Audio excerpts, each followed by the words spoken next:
for the next general election. Who will be left standing when the British people make one of the biggest decisions of their lives? Who will rise? And who will fall? Let's find out together. For every moment, the highs, the lows, the twists and turns. We'll be with you for every step of this journey. In 2024, GB News is Britain's election channel.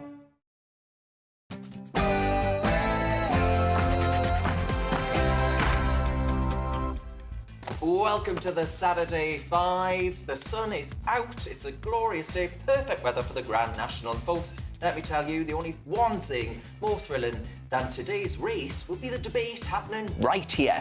On our panel today, first up, Albie Amancona, one of the few Tories not to be honey-trapped by Abby or Charlie.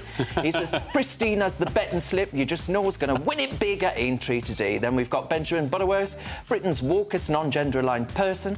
Today he's here to get your blood pressure galloping through the whackery and wokery alone.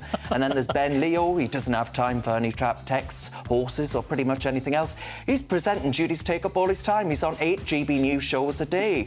He's a man who makes a marathon look like a sprint. And rounding off our panel is the brilliant champion breed political commentator, Emma Webb, who's here to ensure these beasts stay on track and clear those hurdles without so much as a hoof out of line. And trust me, she knows how to crack the whip and keep the race running without any false starts.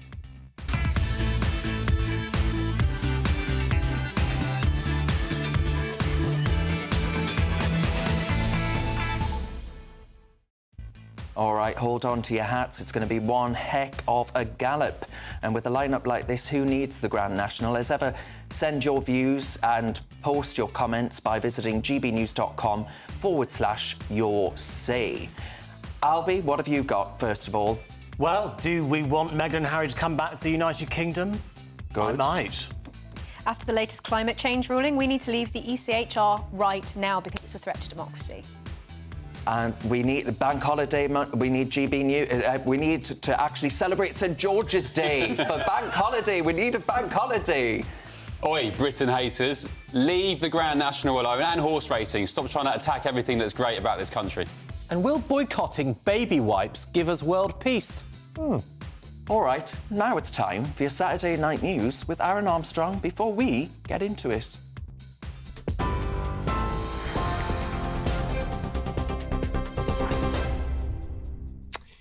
A very good evening to you. It is 2 minutes past 6. Let's get you up to date with all the headlines from the GB newsroom. We do start with the story in Australia. The Australian Prime Minister, Anthony Albanese, has praised first responders and members of the public and all those who responded to the attack in Sydney earlier today. The attacker, you can see, being confronted on the steps by a member of the public, was eventually apprehended and shot dead by police. Police say they think his motive was not terror-related. A 9-month-old baby is in critical condition. The child's mother has died in hospital. Anthony Albanese has praised everyone's bravery. Today, Bondi Junction was the scene of shocking violence, but it was also witness to the humanity and the heroism of our fellow Australians. Our brave police, our first responders, and of course everyday people who could never have imagined that they would face such a moment. And some of the footage is quite extraordinary. Canadian Special Forces have seized a container ship and 25 crew members off the coast of the United Arab Emirates. The vessel, which has links to Israel, was passing through the Strait of Hormuz. It comes amid rising tensions in the region, with the US warning an Iranian attack on Israel was likely to happen sooner rather than later. Iran has vowed to retaliate for an airstrike on its consulate in Syria almost 2 weeks ago, which killed a number of senior officers. President Biden has said he expects the attack to happen sooner rather than later. Meanwhile, President Biden is closing the gap on Donald Trump, according to a new poll, highlighting how close November's presidential election could be. The poll by the New York Times and Siena College found 45% say they'd vote for Mr. Biden compared to 46% for Mr. Trump. It means they're now virtually tied, with Joe Biden's standing amongst Democratic voters improving. Greater Manchester Police say they have found what they believe to be the human remains of a young baby in Wigan. 5 people have been arrested on suspicion of concealing a death and unlawful burial. The group, aged between 20 and 70, have now been bailed. Officials in Turkey have ordered the detention of 13 people after yesterday's deadly cable car collision. 1 person was killed and 10 others injured when the cable car collided with a broken pole, ripping the pod open and sending people inside plummeting to the rocks below. 174 passengers were rescued during a massive 23-hour operation. It involved 10 helicopters and more than 600 rescue workers. The Chancellor says he's ready to cut taxes and bet on growth after the economy grew by 0.1% in February. The Office for National Statistics has also revised January's figures, pushing it to 0.3%. Well, writing in the Daily Express, Jeremy Hunt says Britain has done the hard years and the economy is bouncing back. But Labour says most people aren't feeling the benefit, with low growth and high taxes under the Conservative government. The Chief Executive of NHS England has called out what she has called unacceptable abusive behaviour that doctors and nurses are facing at work.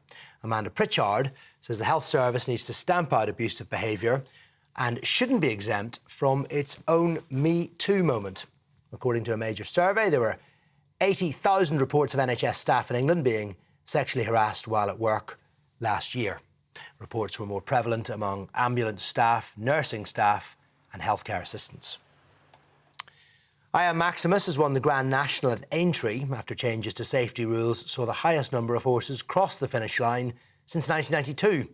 The 7-to-1 joint favourite Maximus romped home by several lengths to give jockey Paul Townsend his first national win and trainer Willie Mullins his second.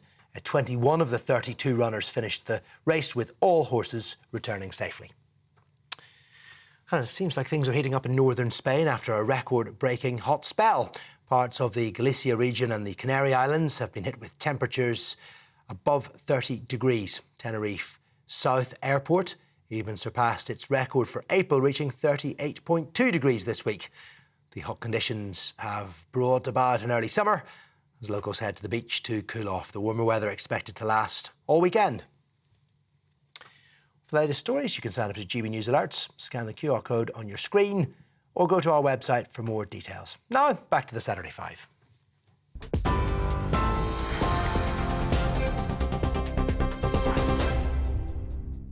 Cheers very much, Aaron. It's Saturday night, folks, and you're with the Saturday Five. I'm Darren Grimes, and I can promise that you're in for a very lively 2 hours. Let's crack on with tonight's first debate. Who's going to kick us off? Me. I will bolt out the stable door, Darren, and why not? Let's talk about the Grand National, of course. It took place, about 2 hours ago. Maximus, as Aaron just said, romped home to win. But one thing that's really miffed me this week is the protests and the objection to the race even taking place at all. Lots of animal rights protesters saying that it's very cruel. Well, what happened today, guys? No deaths in the Grand National itself. So they've made efforts in recent years to make the race safer for horses. They've reduced the size of the fences. They've changed the material in the fences. And, of course, today there was fewer runners as well. It seems to have worked. And my only problem is, despite that, despite no horses dying today, we're still getting all the lefty, woke animal rights protesters saying that we need to cancel the race. I think, guys, Darren, don't you agree with me, that in the same theme and vibe as the attacks on the royal family, it's just another way of trying to erode British culture, get rid of everything that's original and great about the country by people who, frankly, hate the country.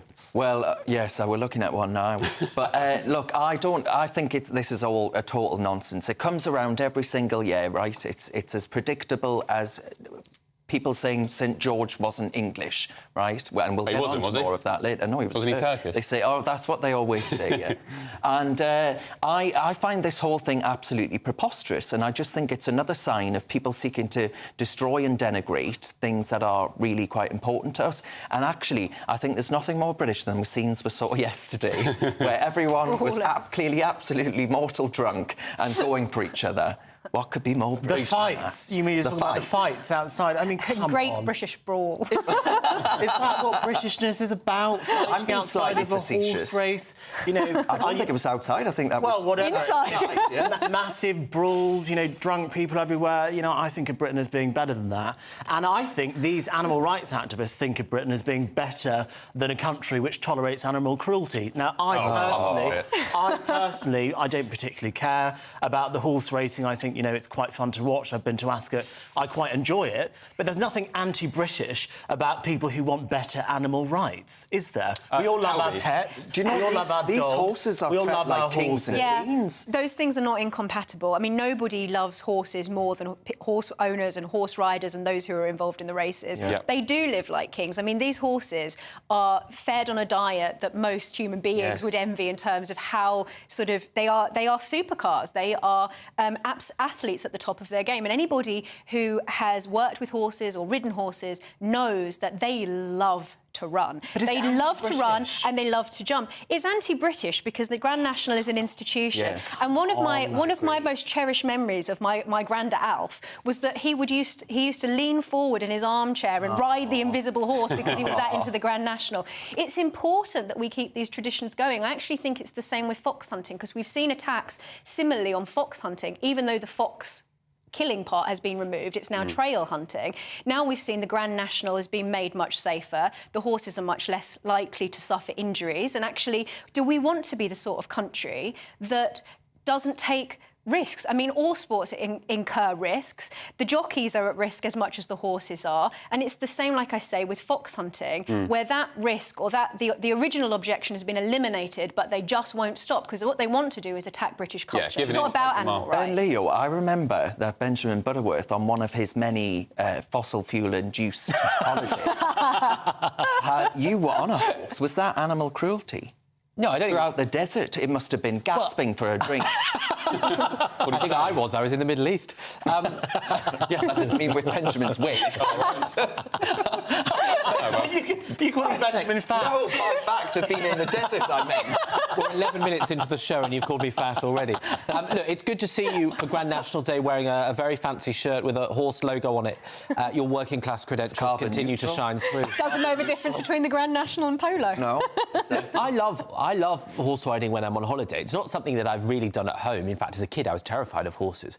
And I do have friends who have criticised me for riding horses on holiday. Really? Yeah, but of course I'm doing it in an extremely... Imagine being friends with people like that. I'm doing it in an extremely casual way. I'm sure it's of no harm to the horses. And I have to say, when I was riding in Petra in Jordan, the horses looked very healthy and I wouldn't have got on them if they didn't. The horse was called Petra? No, the area is called Petra. Oh. But I do think that is very different. That kind of casual horse riding, which is perfectly healthy, I think, is quite different to something like the Grand National. You know, the argument that because it's British, so who cares if these animals are severely hurt and sometimes killed? Well, by that logic, why don't we throw kids in the workhouse? This is total nonsense. These horses are looked after better than any horse in Petra or wherever. You were in some, I forget, was it Yemen? Jordan. Do you really think that the horses in Jordan are treated better than the horses at the Grand National? I think you're verging on racism there, quite No, I think I do not. You're talking about the difference between horses in the desert. You're talking about horses that are used by tourists versus horses that are pro athletes. Of course, they're taken better. But this isn't the question. The question is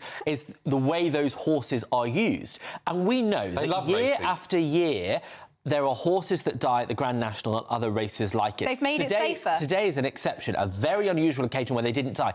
Any sport that kills off the people competing is not acceptable. If you were getting the 100 metres and every few years, you know, some Kenyan runner dropped dead, I think we'd say, oh, we probably shouldn't have those races. Let me tell you something, as someone who knows a lot about sport, more than you, by the way, Formula 1 drivers have died across the years in the name of the sport. Yeah. Horses die in the name of the sport they love. People running marathons have died doing the sport they love. Life comes with risk. But the horse doesn't have any choice over that. Yes, and that's the point. Yes, they do. Lewis Hamilton chooses to get into a racing So do car. horses. If a horse doesn't want to run, it won't run. What did the horse say? Hang on. What did the horse say? Ben Leo, so you're telling me at Aintree, they go up to the horses and they say, all right, Charlie, would you like to race today? Albert, and the horse responds and says, oh, yes, I'd love to, thank you. You clearly know very little about horses. Is that what happens? Google, Tell me. after the show, Google a horse called, last one. Mad Moose, a great character. Over the years... Did he talk? Mad Moose, that's what I call you. He became famous for digging his heels in at the start of races, the flag would go down, or they moved him to flat racing in the end. He'd come out the gates and he'd refuse to race because he didn't want to do it. Horses aren't stupid. They love racing, they're bred to race, they're thoroughbreds, and frankly, if it wasn't for racing, they wouldn't be here in the first place. And actually, they've got more chance of dying in their field or their paddock, like one of my favourite horses of all time did. He was running around his paddock, Coulter Star, a very great horse. A lot of the viewers will probably know who he is.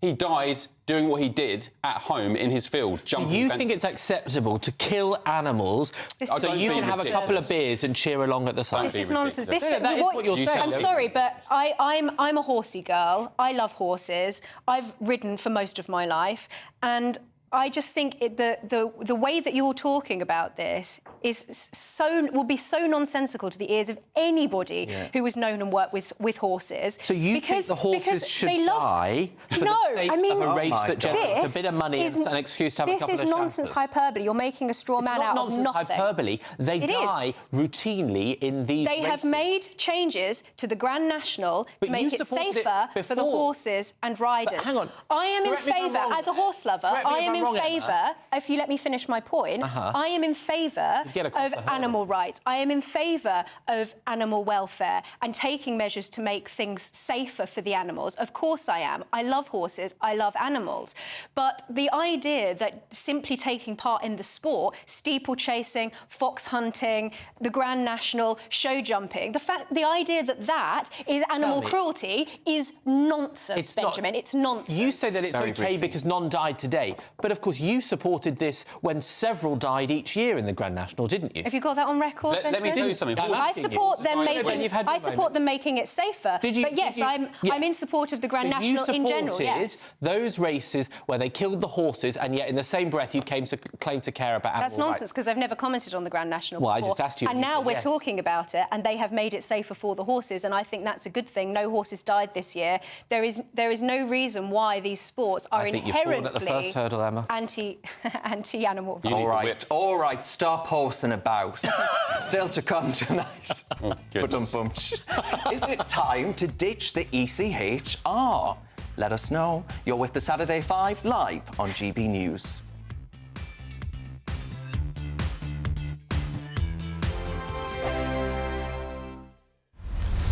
Farage, Monday to Thursday from 7 p.m. There is a kind of a Mediterranean side to that as well, because my mother came from that side, you know, a big family. And I think there is that sense of community where family is kind of key. And I think that's really kind of what we sort of try and continue, really. I mean, certainly with children and stuff like that, you know, Sunday lunches were always, you know, the big thing. Yeah, really. If you go down the Old Kent Road today... Very different. Very different, yeah. And that was quite some time ago as well, because we were very close to where the Thomas Becket was. Yeah, I know, the boxing upstairs and all the rest of it. Yep. And I did go down there not so long ago, actually, and it really is very, very different. I mean, I'm not saying that's necessarily bad. I think we have a different view of things. Most people in London, Nicky, don't even know the names of the next-door neighbours. No, true. We've completely lost that sense of community that you grew up with, that you knew. I think it's a real problem. Yeah, I mean, I have to say sometimes I'm a bit guilty of it where I am now as well. You live in big houses, and I do see my neighbours, but, you know, it's not quite the same as it was back. Now, I guess from that background, you're a teenager, you want to become a hairdresser. Yeah, that must have been quite a difficult call. Yeah, that one was a really good call. My dad went, oh, God, what? I mean, it was just very funny. And certainly from the point of view of, you know, this was the early 70s. So it wasn't really the choice of most people would do. No, but you did. Why? I don't know, actually. I mean, I went to a grammar school and I didn't do as well in the final exams, and I was kind of forced into sort of leaving. And you suddenly go, ooh, no idea what to do here, really. Yeah. But the idea of doing something in fashion. And, you know, I really kind of... I know that I was given some really good advice, actually, by somebody that said, just start at the bottom. Don't necessarily go to, you know, college or whatever. There may not be anything wrong with those, but just start at the bottom. Go to the best place you can and start sweeping the floor. I'm Christopher Hope. And I'm Gloria Di Piero, bringing you PMQ's live here on GB News. Whenever Parliament is in session on a Wednesday at midday, we'll bring you live coverage of Prime Minister's questions. We'll be asking our viewers and listeners to submit the questions that they would like to put to the Prime Minister, and we'll put that to our panel of top politicians in our Westminster studio. That's PMQ's live here on GB News, Britain's election channel. Your weekend starts here with Friday Night Live with me, Mark Dolan, 8 till 9 on GB News. Big stories, big guests and big laughs as we get you ready for a cracking weekend. That's Friday Night Live with Mark Dolan, Fridays 8 till 9 on GB News. Bring your own drinks, the admission's free. I'm Emily Carver. This is GB News, Britain's news channel.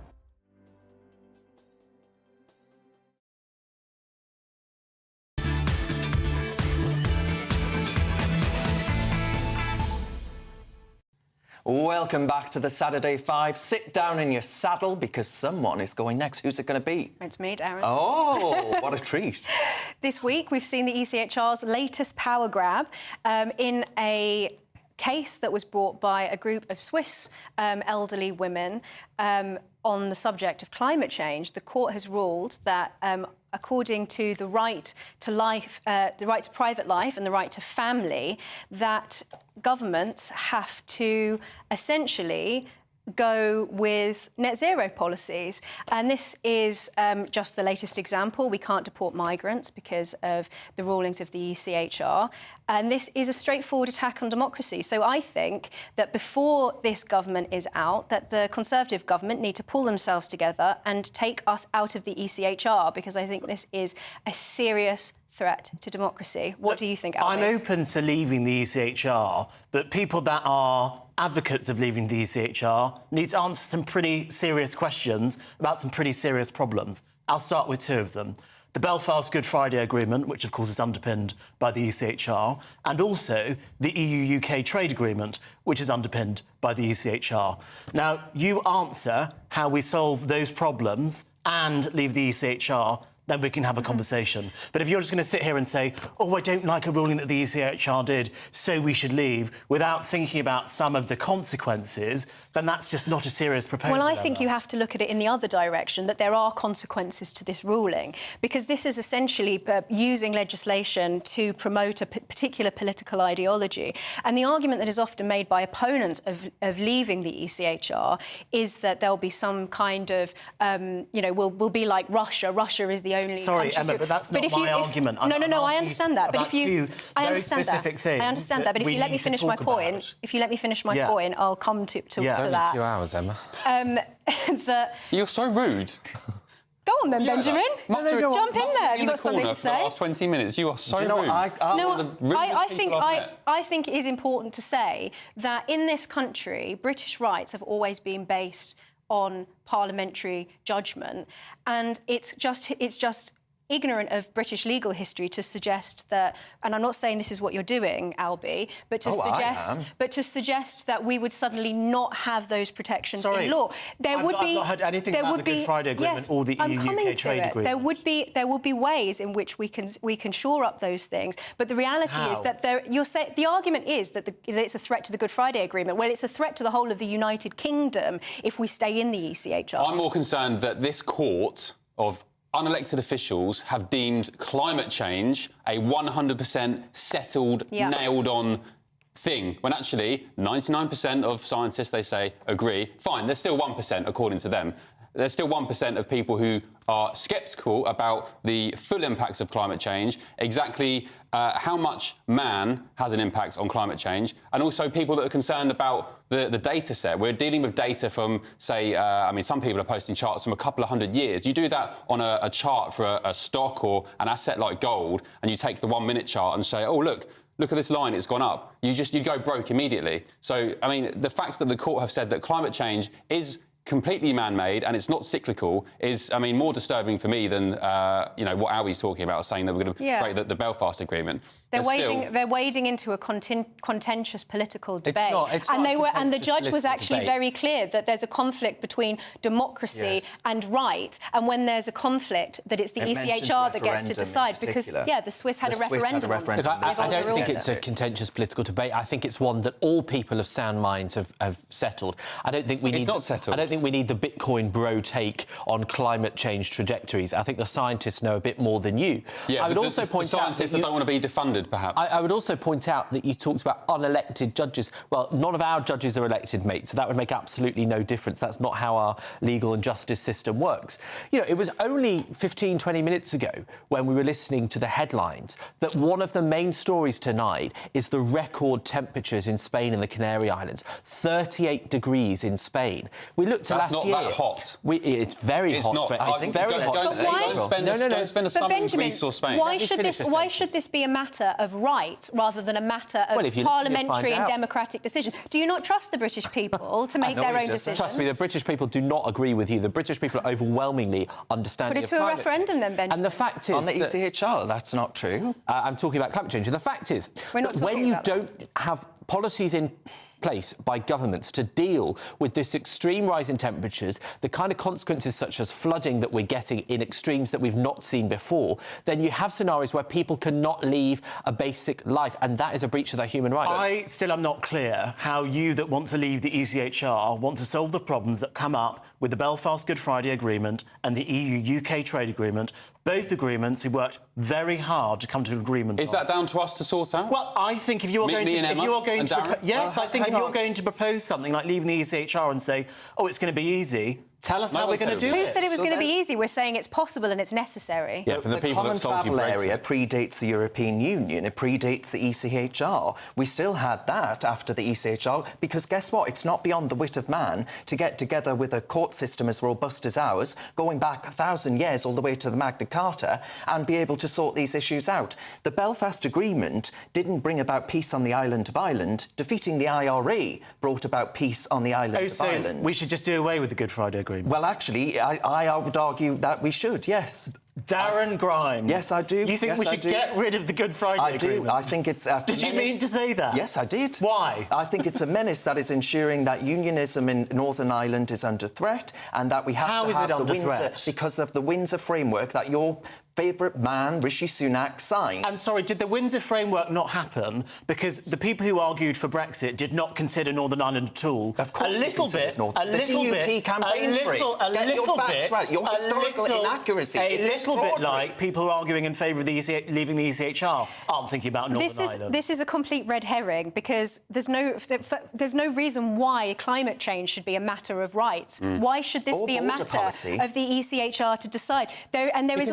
There is also humans' existence to have a safe and secure... This is nonsense, Do you know what undermines my rights to... The extreme flooding in Bangladesh that wiped out a third of the country for part of last year is wiping out their human rights. Do you know what's wiping out when you look at the extreme flooding in Germany... So is the NHS about human rights? Is the NHS waiting list about human rights? Where do we stop? Exactly. Do we just let courts decide everything and just do away with democracy? Judges deciding what rights are. I trust the electorate. Their opinions. And what I would say is that where are the rights of those girls who have been sexually abused or indeed raped in this country by people that we can't deport because of your favoured foreign court? I think you're a damn disgrace to make that argument because you know for a fact we are not keeping women and girls safe in this country. Show your lack of understanding of the ECHR. This isn't a foreign court that imposed on us. This is our values and our outlook that we shared with the rest of Europe. So then there won't be a problem with us leaving it then because there's no threat to it being done away with if we leave the ECHR. The truth is, you talk about climate because the point is that their interpretation of this is rogue. They are creating law and imposing it on us with no democratic accountability. That is unacceptable.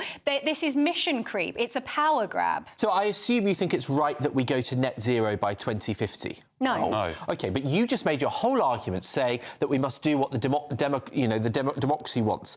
Well, the population of this country has overwhelmingly voted for net zero by 2050 because it was in the Labour, Lib Dem, Tory and Green manifestos. You seem to misunderstand. And so, hang on, you just made your argument. If the people vote for it, it happens. The people voted for those manifestos, and yet you don't. I know you think you're being clever. I think you're being a hypocrite. No, I know you think you're being clever, but you seem to not understand how democracy works. Because I am perfectly entitled to have a different opinion to the majority of the electorate, if that is the case. But I would like to see that put to a vote. Let's have a referendum on the ECHR. Let's have a referendum on net zero, and then we'll see whether or not the electorate agrees with me. Why do you want a referendum? The last referendum was so divisive. I supported Brexit. I don't want to see another referendum in this country in my lifetime. It divided this country down the middle. We're still recovering. Democracy in action. We're still recovering from the division now. We're recovering from democracy. You want not just one, but two referendums. One on net zero and one on ECHR membership. I find that absolutely extraordinary. You sit there and you say, I voted for Brexit, yet you want a foreign court to dictate our border policy and our climate policy. I didn't say that. In fact, no. If you listen, that we shouldn't leave the ECHR. No, what is the consequence of not leaving the ECHR? Darren. What is the consequence of not leaving the ECHR? I answered that question already. Darren, what please is the don't answer? patronise me. What is the answer? Darren, shut up a second. I am talking to you. Don't talk to me like that. How dare you think said you can at the sit there and beginning, talk I to am me like that? open to leaving the ECHR. I will not be hectored by some posh man on our panel. I wanted some answers to the Belfast Good Friday Agreement and the EU-UK trade agreement. No one has been able to give me one. Because Alfie wants to repeat himself over and over again. He likes the sound of his own voice. Give me an answer. I did answer that question. You didn't. I did. Yes, you didn't. I did. You didn't. I absolutely did. You did not. There's no reason why. I mean, they answered your question. Is there's no reason why that can't be dealt with through Parliament and through domestic law. It doesn't need to be dealt with through the ECHR or in terms of rights, because this is an inappropriate subject to be wrapping into the issue of rights. But still ahead, folks, we'll be buying Albie a history book on British history. And would you like Meghan and Harry to come home? Albie says their glamour is needed in Britain. Is he right? Let me know. You're with the Saturday 5 live on GB News.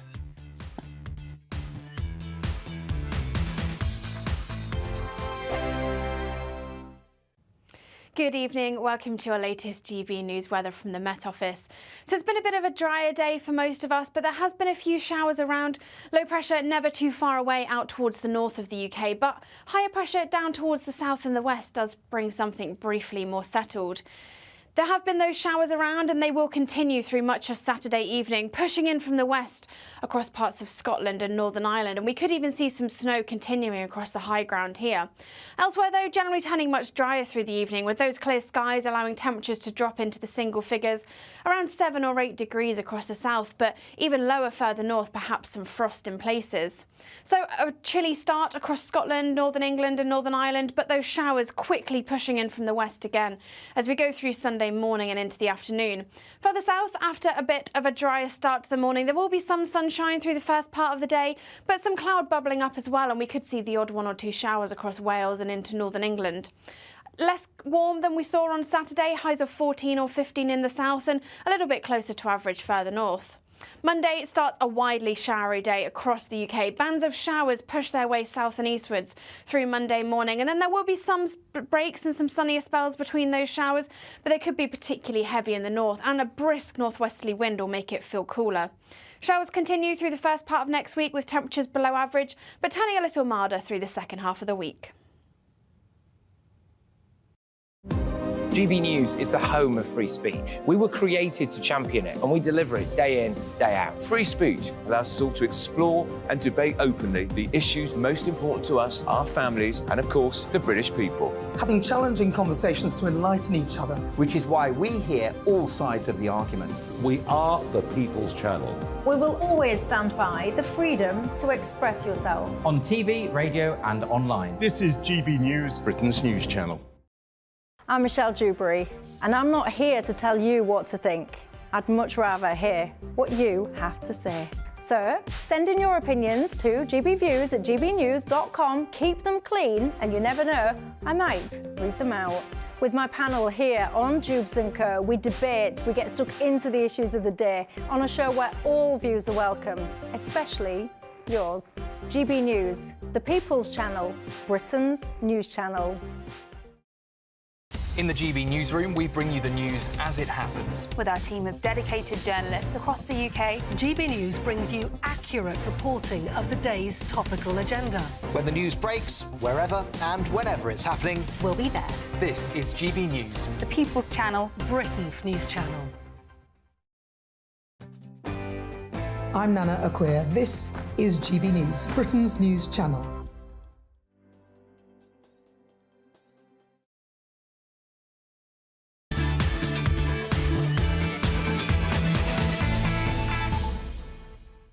Welcome back to the Saturday Five. As always, cheers very much for all of your emails about tonight's topics. Paul has written in and he says, I know Benjamin Jobsworth is a raving woke lefty, but you've got to hand it to him. He takes so much stick and he can still laugh.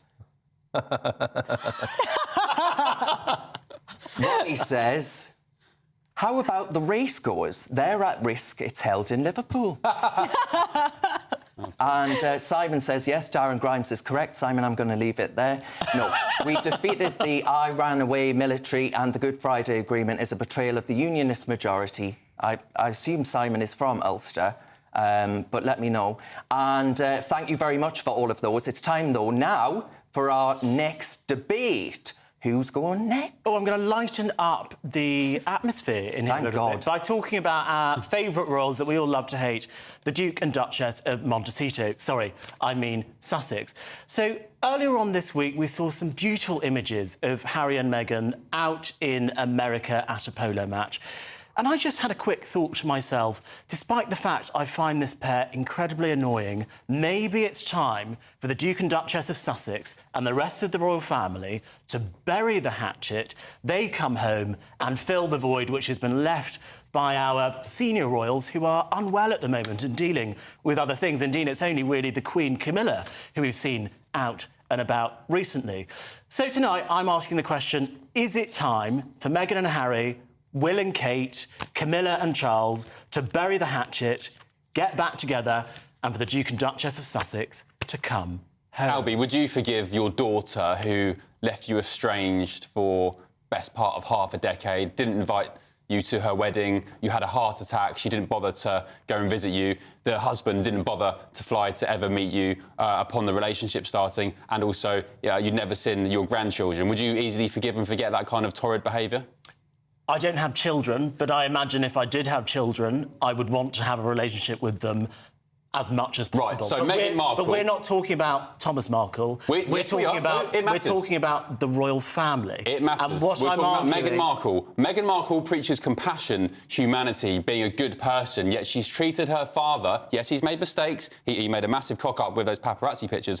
But if she was so compassionate and so forgiving and humanitarian, look how amazing I am, she would have forgiven her father, buried the hatchet and had some sort of relationship with her. You lead by example. You can't, gallivant around the world, building some fake faux brand on humanity when you treat your father that way. And same for Harry and his family as well. They deserve each other and they shouldn't come back to England. Emma, wouldn't it be useful, Emma Webb, to have some extra senior royals at the moment who could get out there and do the jobs of meeting the great British people? And wouldn't Harry and Meghan be perfect for that job? Depends on who those senior royals are, and Meghan is no Princess Anne. I think they are the last thing that we need. In fact, you saw those photographs and saw sort of like the glamour and sparkle that you think that the royal family could do with. I saw those photographs and I saw a sort of LA princess who isn't, I mean, you've just described it perfectly, Ben. I just think that they're the last thing that royal family needs. Now, that doesn't mean I don't think that it would be nice for them to personally bury the hatchet, that it's always a sad thing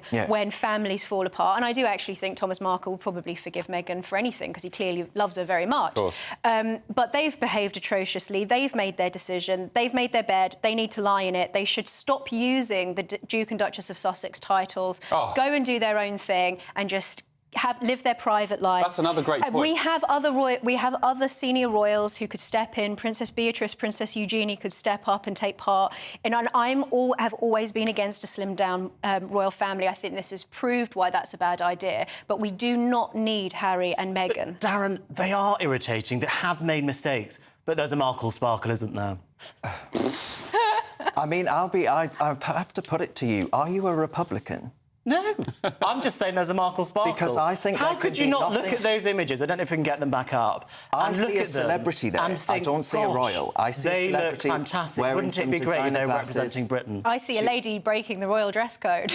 Absolutely. Look at them. Wouldn't it be great She if had they a were out midriff there on show, representing Britain on the global No, stage? absolutely not. I actually would argue that you would be bringing about the end of the monarchy if you bring the two of them back. They are so deeply unpopular in this country now that it isn't worth thinking about. Keep their name out of your Also, mouth. they can't be trusted. How are they supposed to function as senior royals when they can't be trusted at all? I mean, what secrets about King Charles's cancer would they be selling at the first opportunity? No, they are, as that podcast executive said, they are grifters. They are in it for themselves. They cannot be trusted to be close to the royal family. And they are not suitable for public service. No, I think the truth is that they have absolutely no desire to return to royal service. And I think the problem is that, you know, it seems it's obviously possible, it's his birthright that Prince Harry could return to that. You can't change that without an Act of Parliament. But I don't think that Meghan Markle would ever be accepted by this country. And look, I have to be honest, because, you know, as the wokest man in Britain, I know that I should love Meghan Markle, but she makes it so hard to like her because the hypocrisy that she keeps doing, the sense of entitlement about the way she behaves, the lack of hard work that is evident in what they publish and how rarely they produce anything, the fact that they do so few charity engagements compared to, for example, Princess Anne, who can do 400 or 500 in a year. You know, when Meghan Markle goes out and does them, it's a couple of times a year. Sometimes it's for, you know, just for friends, not even simply for the act of charity, and we all must know about it. And I just think that's not good enough for a royal, so I wouldn't want her back unless she was having a serious change of heart. But at the moment, we're in a situation where the King is essentially out of action. The Princess of Wales is recovering. The Prince of Wales is helping his wife recover. Queen Camilla's holding up the fort. Wouldn't it be useful to have an extra few senior royals? I think Eugenie and Beatrice might be a much more popular choice than the Montecito pair. Also, last word, sorry, Emma made a great point. Stop using those titles, the Duke and Duchess of Sussex. If you were so badly treated, you were close to suicide, they stopped you travelling, they held your passport. If you hate the royal family that much, they're full of racists. Stop using the titles, you pair of grifters. Well... Then they'd be Prince and Princess Henry of Wales. Yeah, well, oh, dear God. Still Even ahead, worse. the Israel-Hamas conflict hits the supermarket shelves, and is it time for a St George's Day bank holiday? I know someone that thinks so. You're with the Saturday 5 live on GB News.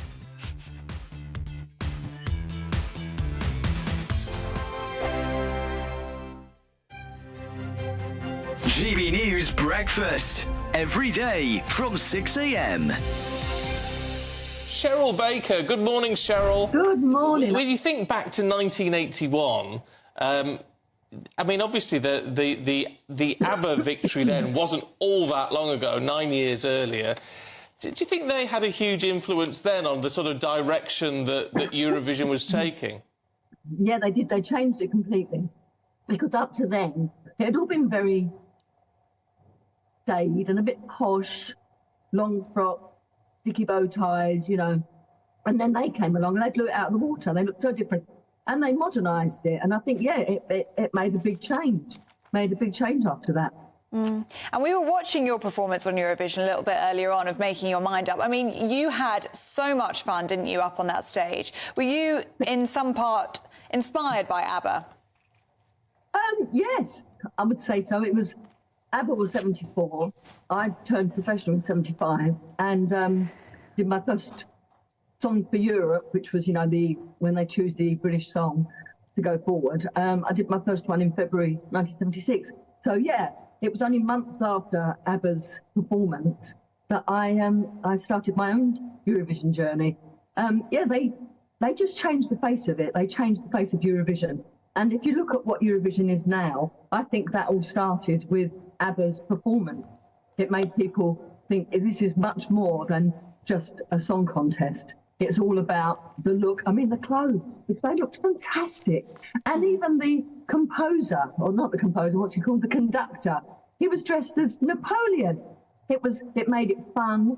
Fantastic song, obviously, brilliant singing, but the whole look of it just changed the way that Eurovision is, and to this day. 2024, a battleground year. The year the nation decides. As the parties gear up their campaigns for the next general election. Who will be left standing when the British people make one of the biggest decisions of their lives? Who will rise? And who will fall? Let's find out together. For every moment, the highs, the lows, the twists and turns. We'll be with you for every step of this journey. In 2024, GB News is Britain's election channel.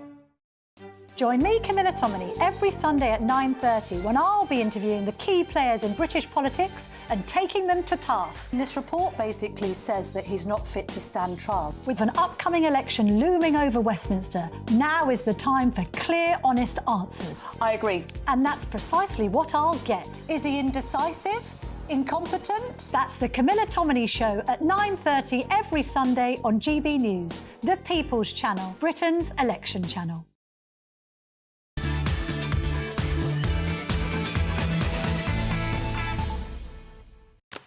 Oh, hey, the hot weather, it's getting to us all. Welcome back to the Saturday Five, and thank you very much for all of your emails. John has written in, and John says, oh, he's angry, she's no princess and cannot adjust herself to become one.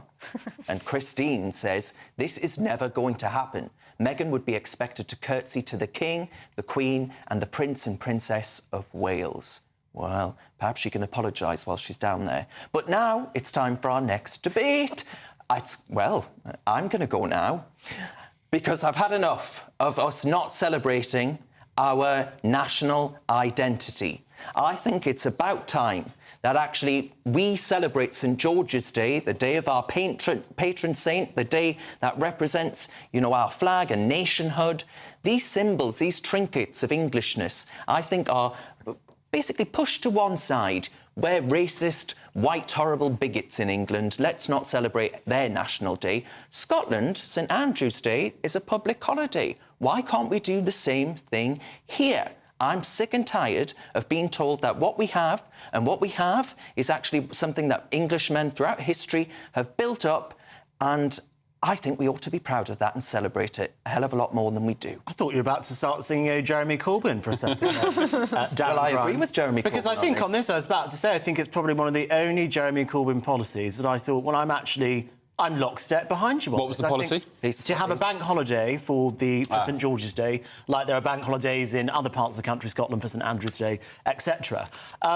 So I agree with you, Darren. But the question is, why isn't Keir Starmer's Labour, your man, who you support, pushing these patriotic policies that Keir Starmer seems to say he supports but doesn't actually support in real life? Well, it's so interesting to hear a Tory saying that people should have so much more time off. And, can I correct you? Why not just hand them out? He's a Lib Dem. Oh, he's a Liberal Democrat. The blue Liberal. There we go. Look, I don't agree with you. You know, actually, I'm going to a St George's Day celebration. Good Lord. With Emily Thornberry? Next week or the week after. No, in the Speaker's house. And I thought when I got the invite, I thought, God, I've never been to a St George's celebration or event before, not sort of, you know, in the village where I grew up or not in a professional capacity. Well, it's just not something that we really celebrate. Would you feel comfortable flying the Cross of St George?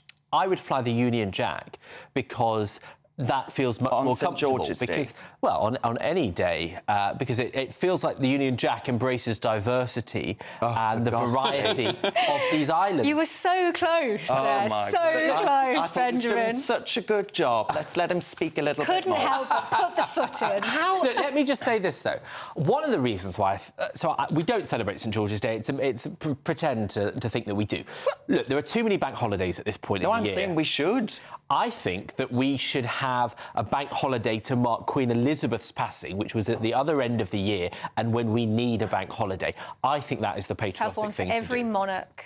Well, no, she is I would call her Elizabeth the Great. She should have a day recognising her contribution over 70 years. But I tell you what Elizabeth the Great would have said. She would have said that actually that national identity, that unity that brings is incredibly important. No, and actually, she would have said, Philip, turn that Darren Grimes off. Denigrate and destroy, I think, what we have done, what achievements we have. I think I'm very proud to be English, and I want to be able to say so. I feel more of a Brit than English, and I actually agree with Benjamin. Benjamin that I would prefer to fly the Union Jack. Well, because you like the diversity that it represents. No, not because of that nonsense, but because I see myself as a Brit, and that includes Scotland, Northern Ireland and Wales. My only problem is the Scots and the Welsh hate us. You say my only problem is the Scots and the Welsh. No offence to any Scots and Welsh. It's kind of like Arsenal and Tottenham. Arsenal, I don't really have a problem with Tottenham because they're so insignificant, but yet Spurs hate Arsenal. It's the same with the Scots and the Welsh, and I think the Northern Irish are okay, but they seem to have a problem with the English, whereas Are we relieved? I have no problem with the Scots or the Welsh, but there seems to be like a visceral anger towards the English. But that said, I prefer to fly the Union Jack. Yeah, no, I think of myself as being English first, British second. But you're right that there is this kind of disparaging. Roger Scruton called it the culture of repudiation. This sense that being English is somehow dirty, whereas Scottish nationalism or Irish nationalism or Welsh nationalism isn't thought of as something that you should feel shameful about, that you should feel pride towards. And I agree with you, Darren. I think that we should have St George's Day as a national holiday. And I think that actually it's really only a small symptom that we need to get over that self-hatred, and we need to be able to be proud in saying that patriotism is a virtue. All right, folks, you at home will be the ultimate decider, of course. Let us know via gbnews.com/your say. That is the website, isn't it? I've got it wrong about 10 times this week. All right, now, there's only one person left, so I'm afraid to say it's time for Benjamin Butterworth.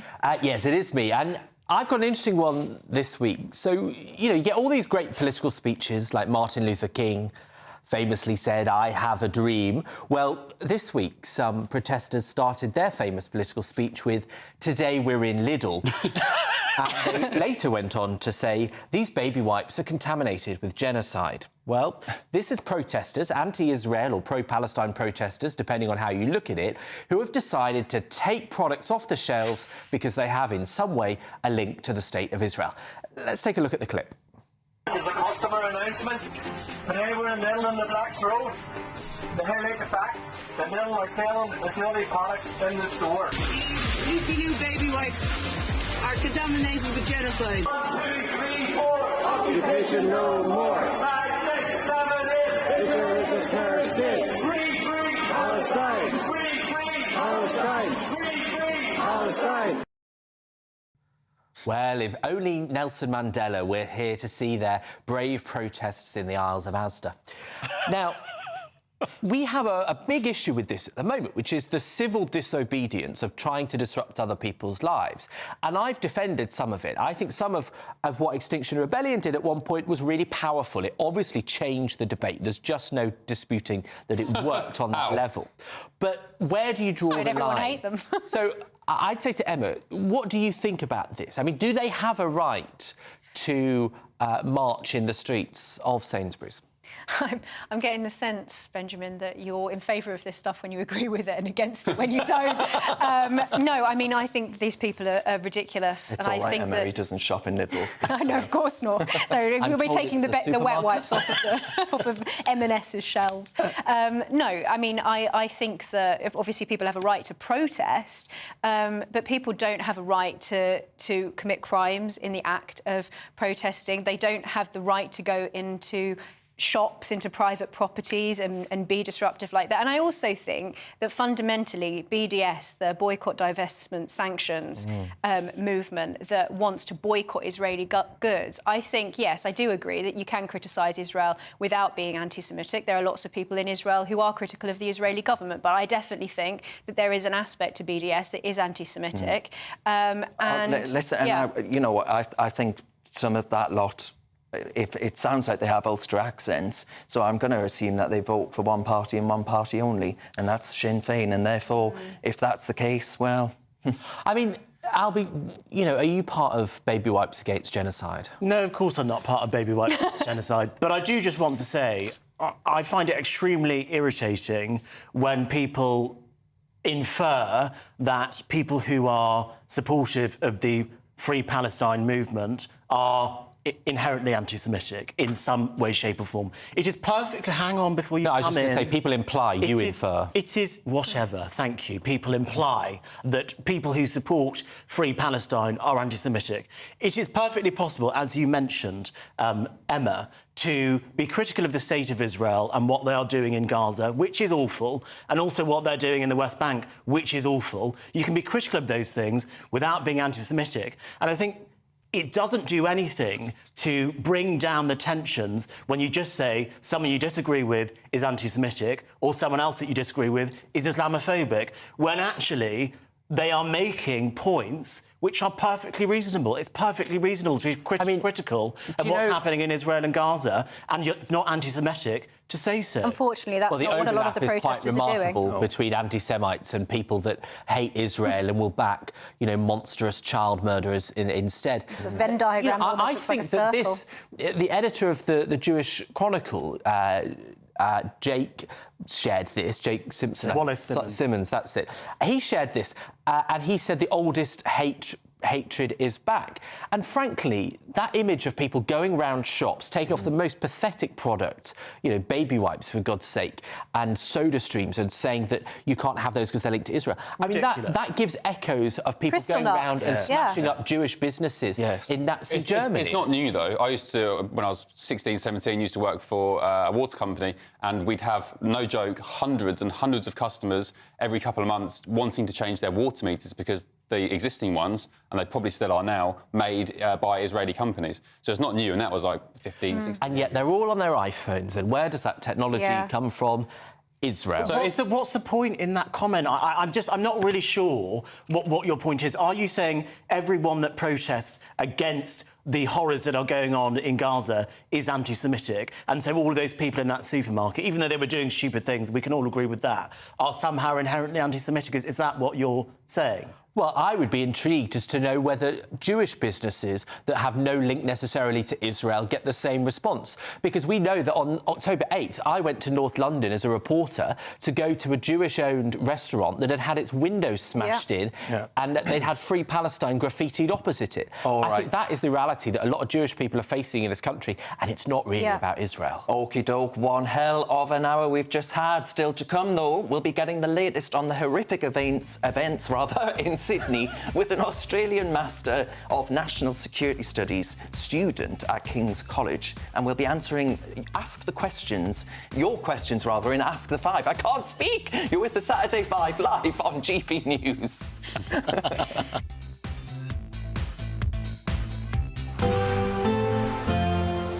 That warm feeling inside from Boxed Boilers, sponsors of weather on GB News. Good evening, welcome to our latest GB News weather from the Met Office. So it's been a bit of a drier day for most of us, but there has been a few showers around. Low pressure never too far away out towards the north of the UK, but higher pressure down towards the south and the west does bring something briefly more settled. There have been those showers around, and they will continue through much of Saturday evening, pushing in from the west across parts of Scotland and Northern Ireland, and we could even see some snow continuing across the high ground here. Elsewhere, though, generally turning much drier through the evening, with those clear skies allowing temperatures to drop into the single figures, around 7 or 8 degrees across the south, but even lower further north, perhaps some frost in places. So a chilly start across Scotland, Northern England and Northern Ireland, but those showers quickly pushing in from the west again as we go through Sunday morning and into the afternoon. Further south, after a bit of a drier start to the morning, there will be some sunshine through the first part of the day, but some cloud bubbling up as well, and we could see the odd 1 or 2 showers across Wales and into Northern England. Less warm than we saw on Saturday, highs of 14 or 15 in the south and a little bit closer to average further north. Monday starts a widely showery day across the UK. Bands of showers push their way south and eastwards through Monday morning, and then there will be some breaks and some sunnier spells between those showers, but they could be particularly heavy in the north, and a brisk northwesterly wind will make it feel cooler. Showers continue through the first part of next week with temperatures below average, but turning a little milder through the second half of the week. Looks like things are heating up. Boxed Boilers, sponsors of weather on GB News.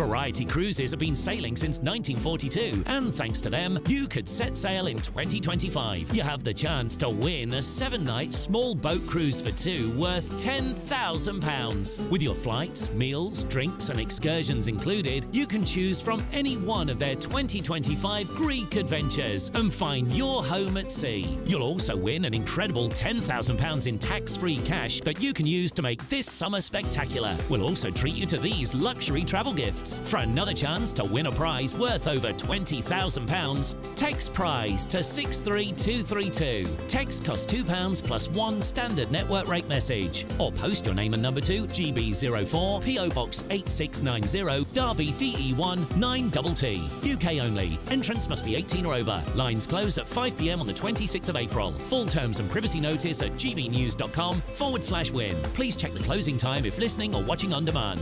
Good luck. Martin Daubney, weekdays from 3 p.m. This new hate crime bill on women's issues, you think this is the least funny April Fool's joke in history? Yeah, although the Scottish Government and the Scottish Police do seem to be trying to make a bit of a joke of it when, you know, their campaign Hate Hurts is fronted by a hate monster who's a sort of cuddly, bright red Muppet-style thing. And some of the things that Humza Yousaf said about it were from a soft play centre over the weekend. But yeah, it's really not a joke. It's not actually clever lawyers who know the wording of the law who enforce the law. It's the police. And the police have basically not been trained on this at all. There's a 2-hour online training course they're meant to have done, and lots of them haven't already done it. And we know from the way that the police have been talking about it that they're wildly overstretching what it might actually be to be, in particular, abusive, which is one of the words in the new law, and specifically on the issue of transgender identity. To claim that just noticing the fact that there are two sexes and that sex can't change is meant to be hateful, that, you know, even after years of trying to study it, I can't understand why people hold this belief. But it's part and parcel of a pattern of legal measures that the Scottish Government has either introduced or has sought to introduce. So it tried to introduce gender self-ID, but that was overruled by Westminster because it was out of the power of the devolved government. It's still attempting to bring in a conversion therapy law, which sounds nice but isn't nice. It actually criminalises proper ethical treatment of gender-confused youngsters. They're trying to say that men who have certificates saying that they're women count as women for a particular measure to do with public boards. And then this hate crime law, which tries to make it really difficult for someone to talk in a factual, reality-based, clear, understandable way about all these measures. It all adds up to a sort of an authoritarian attempt to deny the fact that human beings are mammals and come in two sexes, and that recognising that matters for women's rights especially.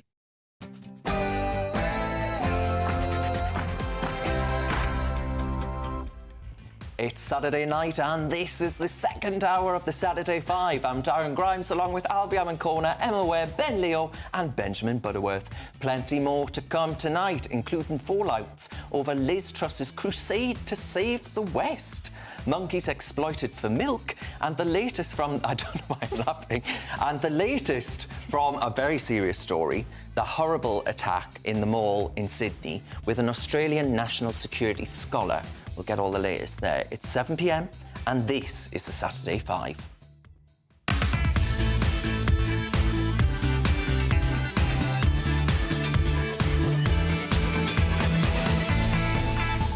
Now, still to come, folks, don't forget that we'll be answering your questions. Have your say at gbnews.com/yoursay. It's your chance to ask Benjamin your heart's desire.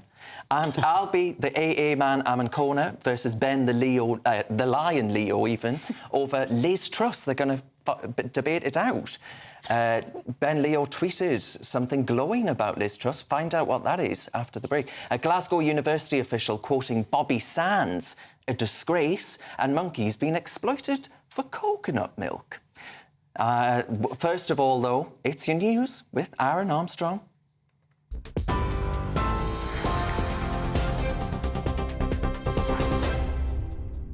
Very good evening to you. I'm Aaron Armstrong in the GB Newsroom. Rishi Sunak says his heart goes out to all those affected by a knife attack at a shopping mall in Sydney that killed 6 people.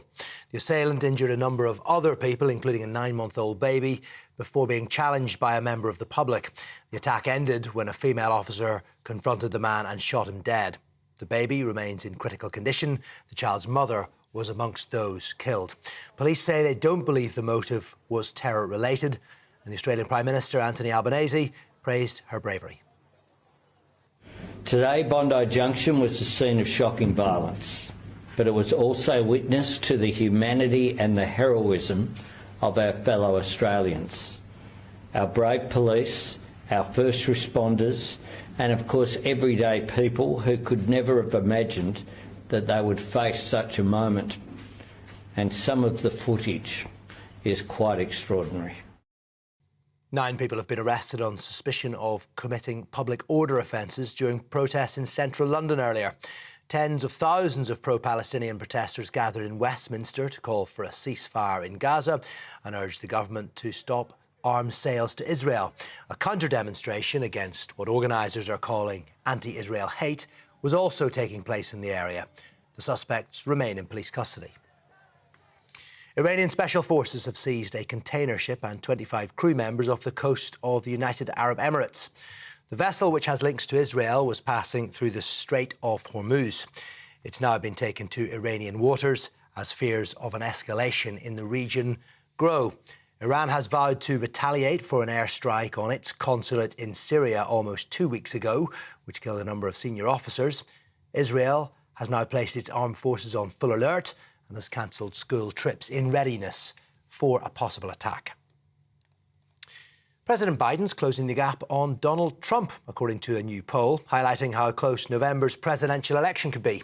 The poll by the New York Times and Siena College has found 45% say they'd vote for the president, compared to 46% for Mr. Trump. It means they're now virtually tied, with Joe Biden's standing amongst Democratic voters improving. Greater Manchester Police say they found what they believe to be human remains of a young baby in Wigan. 5 people have been arrested on suspicion of concealing a death and unlawful burial. The group, aged between 20 and 70 years old, have been bailed. Officials in Turkey have ordered the detention of 13 people after yesterday's deadly cable car collision. 1 person was killed and 10 others injured when the cable car collided with a broken pole, ripping the pod open and sending people inside plummeting to the rocks below. 174 passengers were rescued during a massive 23-hour operation involving 10 helicopters and more than 600 rescue workers. And Ian Maximus has won the Grand National at Aintree after changes to safety rules saw the highest number of horses cross the finish line since 1992.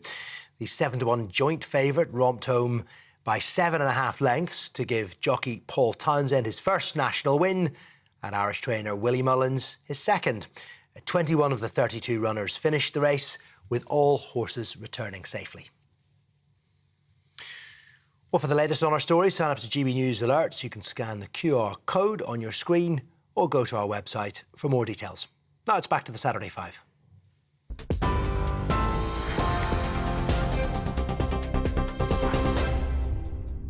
It's Saturday night and you're with the Saturday 5. I'm Darren Grimes and I can promise that you're in for another very lively hour. Before we get going, we're going to have a look at some of your emails that have been coming in thick and fast and furious. Elizabeth says, St George's Day should be a bank holiday. I'm from Northern Ireland and we have a bank holiday for St Patrick's Day. Wales has a bank... Well, actually, I don't know if Wales does have a bank holiday for St David's Day. It's been proposed, though, but Scotland have a bank holiday for St Andrew's Day, so why shouldn't we have England have a bank holiday? I couldn't agree more. And Mike says, could you please ask your presenters and guests to use the Union flag and not Union Jack? The Union Jack is only flown on Royal Navy ships when in port. And James says, I can't believe it. Oh. I've agreed with Benjamin Butterworth a few times now. You need to get your head checked. And I'm just joking, James. Now, let's crack on with tonight's next segment. We've got a big interview right now. The Australian mall attack, which took place, killed 6 and injured 1 baby. The assailant has not been named, and the motive, as yet, is unknown. I'm joined now by Masters of National Security Studies student at King's College, Jake Thrupp. Jake, thank you very much for joining us on the Saturday 5. Good evening. Thank you for having me, and I'm sorry it's under these circumstances that we're speaking. Indeed. Now, Jake, just how common are these sort of things becoming now throughout the West? Should we, in your opinion, get used to this happening more and more? Well, the point about it is these are lone wolf attacks, and that is very hard for intelligence services to track. These aren't people anymore buying ingredients from the local hardware store to sort of put together a bomb. The accessibility of these attacks are as such where you can basically get any kitchen knife and go out there and create terror. Now, the police commissioner in New South Wales today said that it wasn't a political terrorist attack and all this sort of stuff. Look, all that's yet to be known. I mean, the story is still developing, but it was a horrific event, totally shocking. Yeah, I mean, how can they say within... A lot of viewers are confused by that, because how can they say with conviction that they know that for certain? We haven't ascertained that yet. Is that right? Yeah, well, that's right, yes. I mean, it's not terrorism, but it is terrifying. Yes. You've got 6 people now confirmed dead, sadly. You've got a 9-month-old baby hospitalised, which is terrible. And the mother has just confirmed in the last few hours the mother is now deceased. And what sort of area is it like, Jake? Can you just describe what the location of the mall is actually like? Is it incredibly busy? Would this have been, you know, a very heavily populated area? Oh, totally. This is an area I know well. I mean, before I moved to London, I lived in Sydney's eastern suburbs. I mean, it's just a 10-minute drive up the road. Huge shopping precinct, basically where everyone flocks to on the weekend. Today actually was the first day of school holidays, so it would have been full of teenagers and you know what it's like, hanging around. Yeah. Very, very populated area. It is actually in an area in Sydney that boasts some of the most Jewish-heavy suburbs in the country. I don't know, make of that what you will. Again, we don't know a lot at this stage. As the previous news bulletin just alluded to, no names have been named. But you know what, that is, I think, the biggest... I'm very taken aback by that and dismayed. I mean, when I did watch the police commissioner's press conference today, I mean, the public deserve to know who this man is, where does he reside, does he have a spouse, what does he do for work? You know, who is this man? Who is this monster? The public deserve to know that, and I think the fact that the police are withholding that information when the police commissioner did say that this man was known to police. Yes. I mean, why was he known to police? The public deserve to know. So I really do hope that when Australians wake on Sunday morning, that you know, the government and the authorities release more information, because I think that's deserved. And Jake, I do just want to ask you about the fact that he was known to police. We do know some information about him. We also know he was 40 years old, I believe. Why is it that so often we hear about these awful atrocities that happen, and then afterwards we'll hear that the culprit was known to the police? Surely you would expect, if someone like that was known to the police, it's the police's job to stop them from doing something like this before it happens.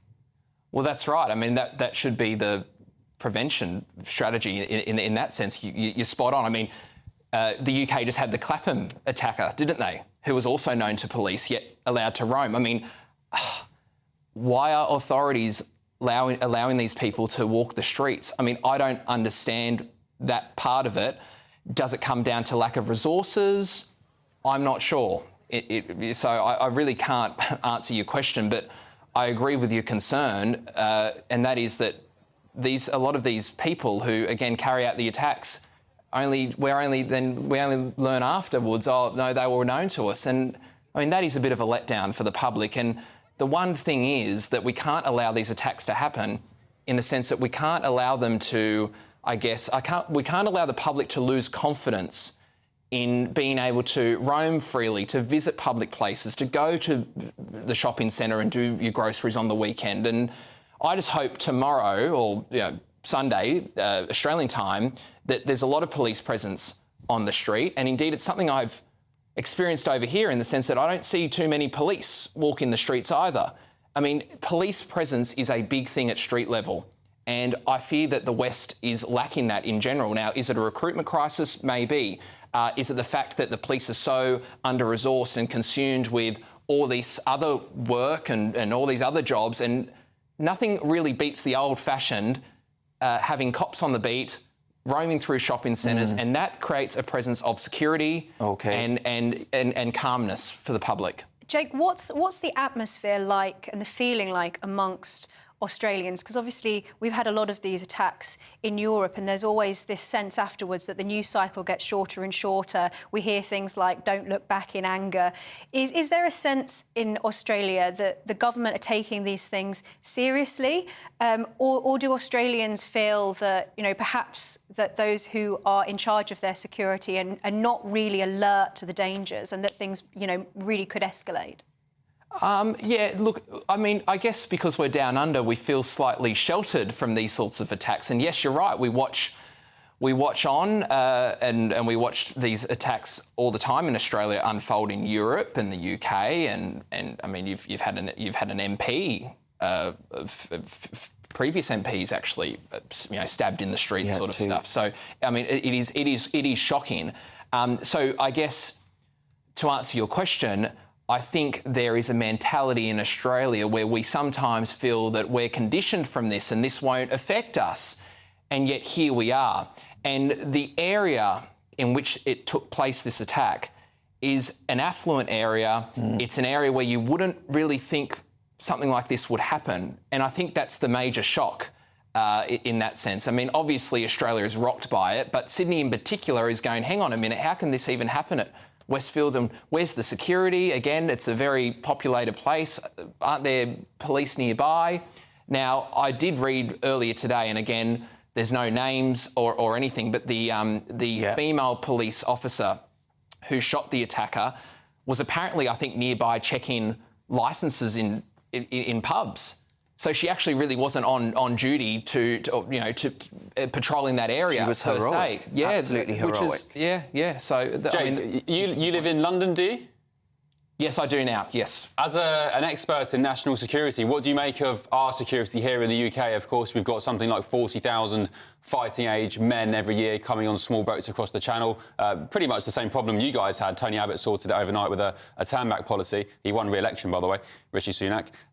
What do you make of the situation here? Because we've got fighting-age males, thousands of them, coming to the UK. We don't know who they are, where they've come from. They throw their mobile phones into the English Channel and their passports as well. As a national security expert, what's your assessment of the UK right now? Well, I'll just stop here. I'm not so much a national security expert. I am doing my master's in national security studies, and I just want my lecturers and Stop professors being humble. to know You're that, an expert. that's okay. No, that's more than okay. Look, I mean, when it comes to this boat, the boat people issue, I mean, you're right. Australia had this many years ago. And Tony Abbott had the fortitude, the intestinal fortitude, to say, hey, this is going to stop. We don't know who these people are. And they're basically coming over, a lot of the times, as economic refugees. Because in Australia, yes, you do get free healthcare. You do get welfare benefits. How good. So when the same here. Yeah, that's right. And so when I look here as to what's going on, I mean, there was just one part of your question that you missed out. I mean, they joined the Church of England, do they not? And stay. I mean, that is crazy. And pretend to be a Christian. And I mean, this is, I mean... So how safe are we, in your opinion? Oh, I'm quite... well, OK. I mean, I'm quite confident in terms of the counter-terrorism strategy in the UK is actually quite solid. And that was obviously... introduced during sort of the end of the Blair-Brown era. That is quite a good strategy. So in terms of safety, public safety, no, the UK, I mean, you can be rest assured it's not all bad. But I think the biggest thing is, again, this street level police presence is huge. That is a huge issue. And in terms of the refugees and asylum seekers, I mean, where are they coming from? Will they import their problems into this country, into what should be a very peaceful an accepting country. I mean, you are accepting folk, and you're being taken advantage of. Which... And Jake, you'll remember the scenes of outside of the Sydney Opera House, of course, when the pro-Palestine protest was going on there, and they were saying the most horrendous things about what they should do to the Jews. Terrible. So I think there are problems across the piece, and I think the West needs to wake up, to be perfectly frank. But Jake Thrupp, thank you very much for your time this evening. Still to come, folks, we'll be answering your questions in Ask the Five, so get them in, as well as Albie, the AA man, Ammon Kona, and Ben, the Lion Leo. They're dueling it out in the Saturday Scrap. You're with the Saturday Five, live on GB News. I think that was a lion.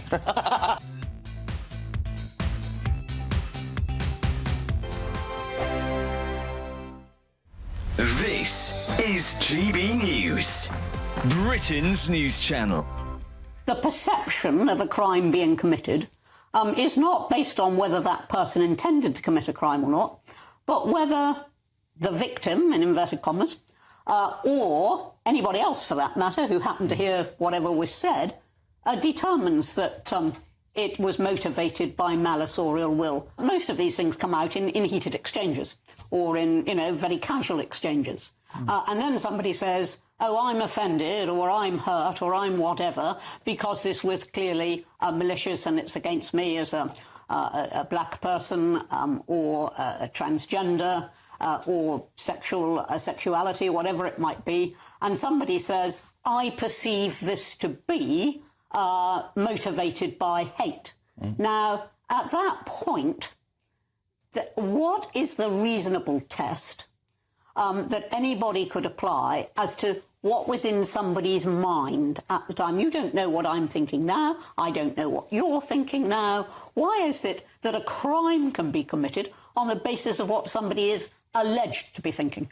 Well, that's also how discrimination often works, because people have worked out these days that saying something or sending an email like one I received some years ago that said, let's go round her place with pickaxe handles and balaclavas and see what we can do.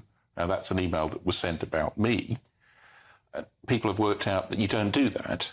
But from the circumstance of what happens, if racial taunts were being shouted, if taunts about someone's protected characteristic were being shouted in the run-up to what then happened, it would be pretty obvious that that was a hate crime. But we know, for example, that street preachers have been arrested merely for quoting the Bible and without actually intending, anything beyond that.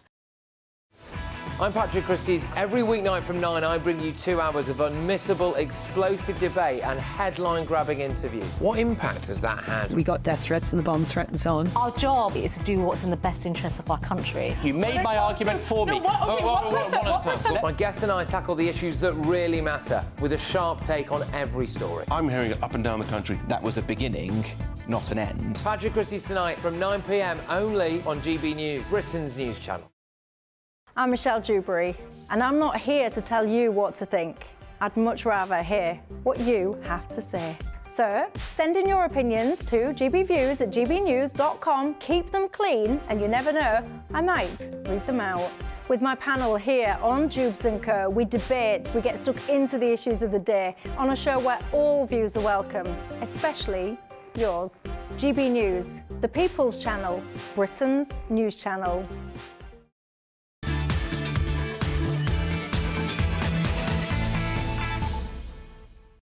Welcome back to the Saturday Five. I think it's going to be one hell of a ask the questions.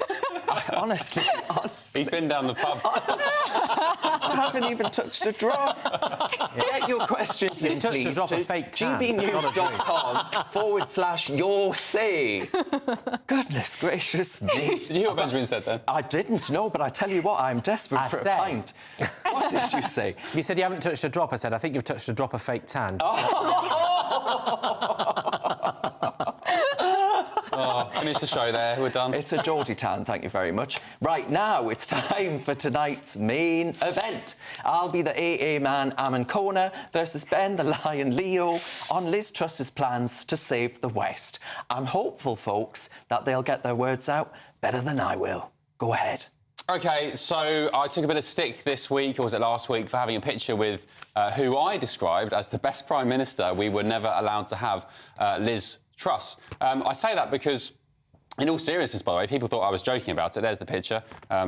She's a real idol of mine, actually, because I think she was stitched up by a bunch of what people would call, I don't like the term, but deep state. I think Dominic Cummings called it the blob, institutions such as the OBR, the Treasury, the Bank of England, even her own party, who defied the will of their members, Albie. I'd like you to address that directly in a second. To get her out of office because they were scared and terrified of finally coming across a proper Conservative with decent Conservative policies and a brave, bold economic plan for growth. I said to Liz when I saw her, you were the best Prime Minister we were never allowed to have, because despite being elected to office, she was taken away in a, as I've said, in what can only be described as a stitch-up by all these globalist organisations. So, Albie Amankono, you have mocked me this week for saying she was the best PM we were never allowed to have. Do you regret now saying that, bearing in mind that even people like Jeremy Hunt, the biggest wets of them all, are now saying that, oh, actually, Liz Truss, Kwasi Kwarteng had some good ideas. Yes, they implemented it. I haven't heard Jeremy say that. Yes, and actually, I've always said, when it comes to Liz Truss, that her ideas were good, but she got the cadence wrong. And that is my issue with Liz Truss. Of course, I agree with a lot of the things that she was saying. Of course, I agree with a lot of the policies that she thought was a good idea. What I do not agree with was the way that she implemented those policies. And actually, what she has done has set back the free market Conservative cause by a generation, because now whenever someone says tax cuts and supply-side reform, the public just get terrified that something like what happened with Liz Truss is going to happen again. And I want you to tell me, Ben Leo, what is Conservative about cutting taxes and expanding the size of the state at the same time by paying everyone's energy bills?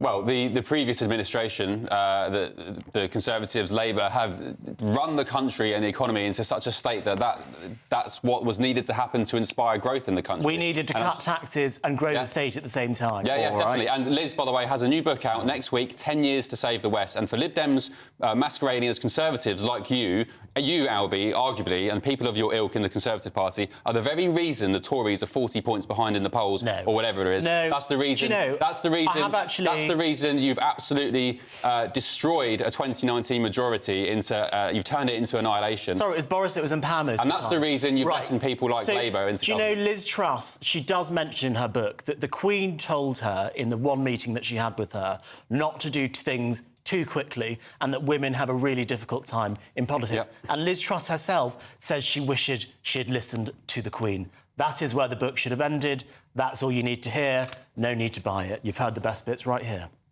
All right, but on a serious note, do we think that actually the West is in need of saving? Do you think the premise of the book is right? Even if you disagree with the substance? I think we very seriously need to change the way we are doing things in the West. We are just not going to be a competitive economic and military force in the 21st century if we carry on down the road. Yet you dunk on Liz Truss, who was the only person brave enough to push forward brave and bold economic policies. But she has set that course back, You're unbelievable. Ben. You sit there and say the West is doomed unless we sort our economy out. Are we further away or closer to the sorts of economic ideas that Liz Truss was proposing? Are we closer or further away from that as a result of her being in power? I don't know what this government's doing. We're further away because she messed it up. I mean, and she has to take responsibility Benjamin, for that. You were there. You asked Liz to sign your book. Which you were the first one to receive a copy of 10 Years to Save the West, I believe. Well, I needed something to burn for warmth because energy bills are so expensive. It was the only way forward. It's very good of her to do that. Yes, net zero. Look, I mean, she is the most unpopular modern Prime Minister. The polling is consistent about that. No, she's not. No, she is. According to who? That's a fact. The polling consistently shows that. Is that the polls that said that Brexit would lose and Donald Trump would lose? Take your tinfoil hat off, Ben. She's unpopular. And, you know, the fact is that I think most viewers watching this, regardless of what their ideological politics might be generally, will see the fact that their mortgages and many of their bills shot up at the time that she did that mini-budget. Okay. And the fact is that if you're going to do something as radical as what she wanted to do, you have to explain it. You have here a free marketeer, a woman who spent her political career telling us to believe in the market, that then says, when the market doesn't like what she does, oh, they're all out to get to me. Deluded. You can't have it both ways. You are so deluded to say Liz Truss raised mortgages. Was she president of the United States when their mortgages spiked to 8%? Was she president of France when their mortgages spiked to 7%? What about Canada? What about the rest of the world? You clearly know nothing about economics to think that Liz Truss raised mortgages by thousands of pounds a month. Mr. Leo, I think my 4 years at the London School of Economics qualify me more than Liz Truss based on her evidence. I'd get your money back. So hang on a minute. I think you do the London School of Economics a disservice, where I also went to study, by the way, by inferring that the reason interest rates are higher because... Oh, for goodness sake. The point is, the interest rates are not higher because of Liz Truss being in power. She did not drive interest rates higher in Germany, across the European Union. That's wrong. And also in the US, she didn't. That's wrong, because first of all, she did the most unconservative thing, which is to borrow to have tax cuts and state expenditure. All right. That is utterly economically illiterate. And the reason why Margaret Thatcher, her proclaimed idol, never did what Liz Truss did, Margaret Thatcher waited years to cut taxes because she knew that the most dangerous tax is inflation, and if you cut taxes, then inflation will stay high. But you're talking about Liz something Truss different. didn't understand that. So you just put to me, I'm going to finish, you just put to me that it didn't affect inflation. That kind of tax cutting absolutely damages inflation. It was coming anyway. And I think most people didn't think inflation was because of too much money chasing too few goods after the pandemic. That's inflation. The United States printed a third of their entire money supply in 1 year with quantitative easing, and you expect inflation not to happen. The Bank of England. Let me finish my point. Leads us directly to inflation. No, Darren, I want to hear that again. We supply tight control of the money supply. Isn't that good? That is good. Where did you learn that from? I learned that on a documentary. Could you sing it? Could you sing it to Liz Truss? I will. But Emma, I want to bring you in here because that was the most masterful segue away Thank you. Yes. Well, it shut them up, didn't it? I want to ask you. The premise of the book, 10 Years to Save the West, she talks about economic issues around the world, but she's also talking about other more fundamental issues. Not that the economy's not fundamental, but you know what I mean.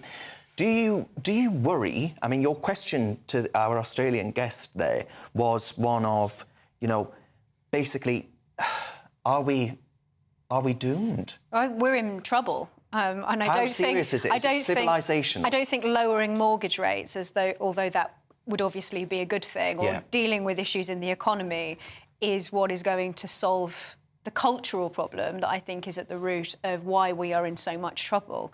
I mean, where do you even begin? Of course, we do, maybe it's less, she says it's 10 years to save the West, probably less than that, I think. Maybe the ship's already sailed. I think it's unsalvageable. But, I mean, you still got to keep on trucking. Keep calm and carry on. Yes, I am one of those people. I see a lot of posts online saying, I'm off, I'm going to go to Australia, funnily enough.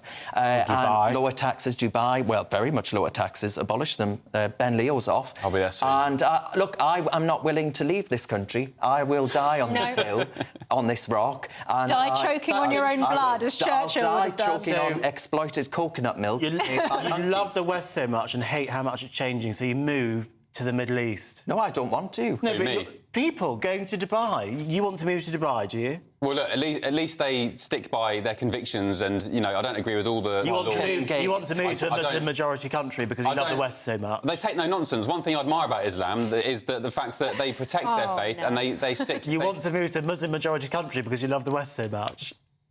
Who said I love the West? I'm frankly quite embarrassed about the West. Leo, come on. When you talk about so-called 10 years to save the West and Britain's position in the world, I very much believe in British values, and I believe that they are much better than many of the Middle Eastern countries have and other countries in parts of the world. But when Liz Truss tanked her own party and the stability in government and the economic stability, you can argue about why it happened, but it happened. That undermines Britain's position as a strong force in the West fundamentally.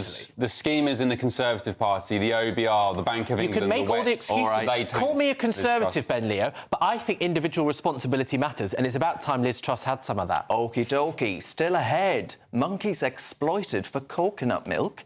The National Theatre telling attendees to... Don't laugh at the poor monkeys. Attendees to self-censor and give us a grilling with your questions in Ask the Five. gbnews.com/your say is the link you need. You're with the Saturday Five live on GB News.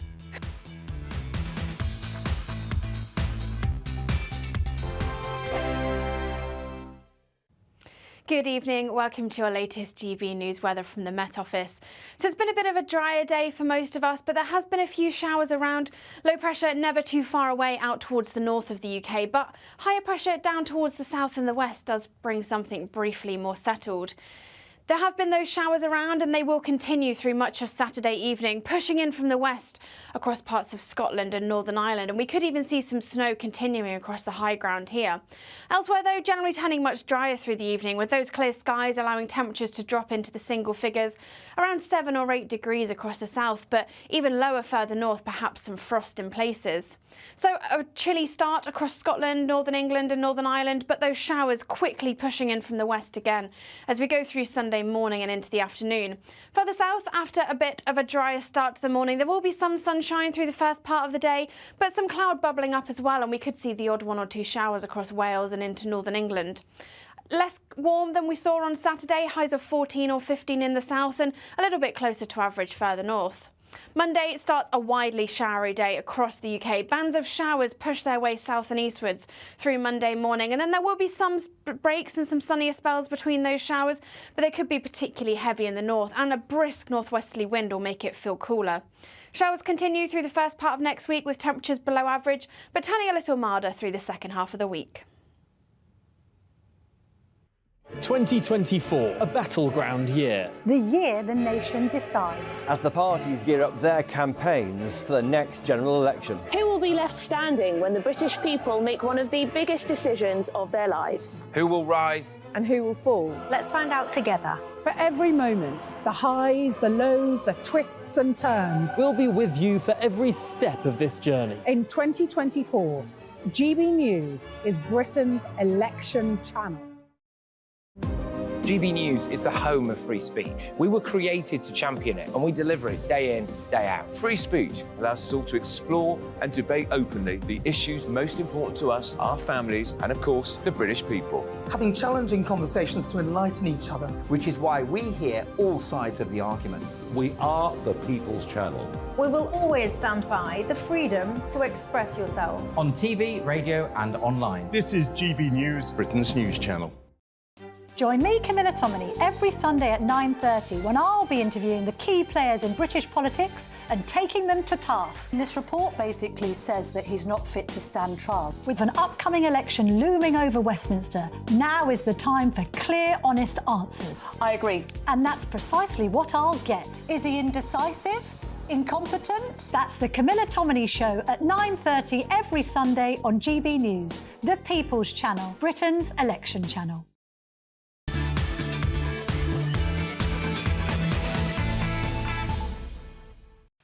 Welcome back to the Saturday Five. Thank you for your emails. Zoe has written in. Good evening, Zoe.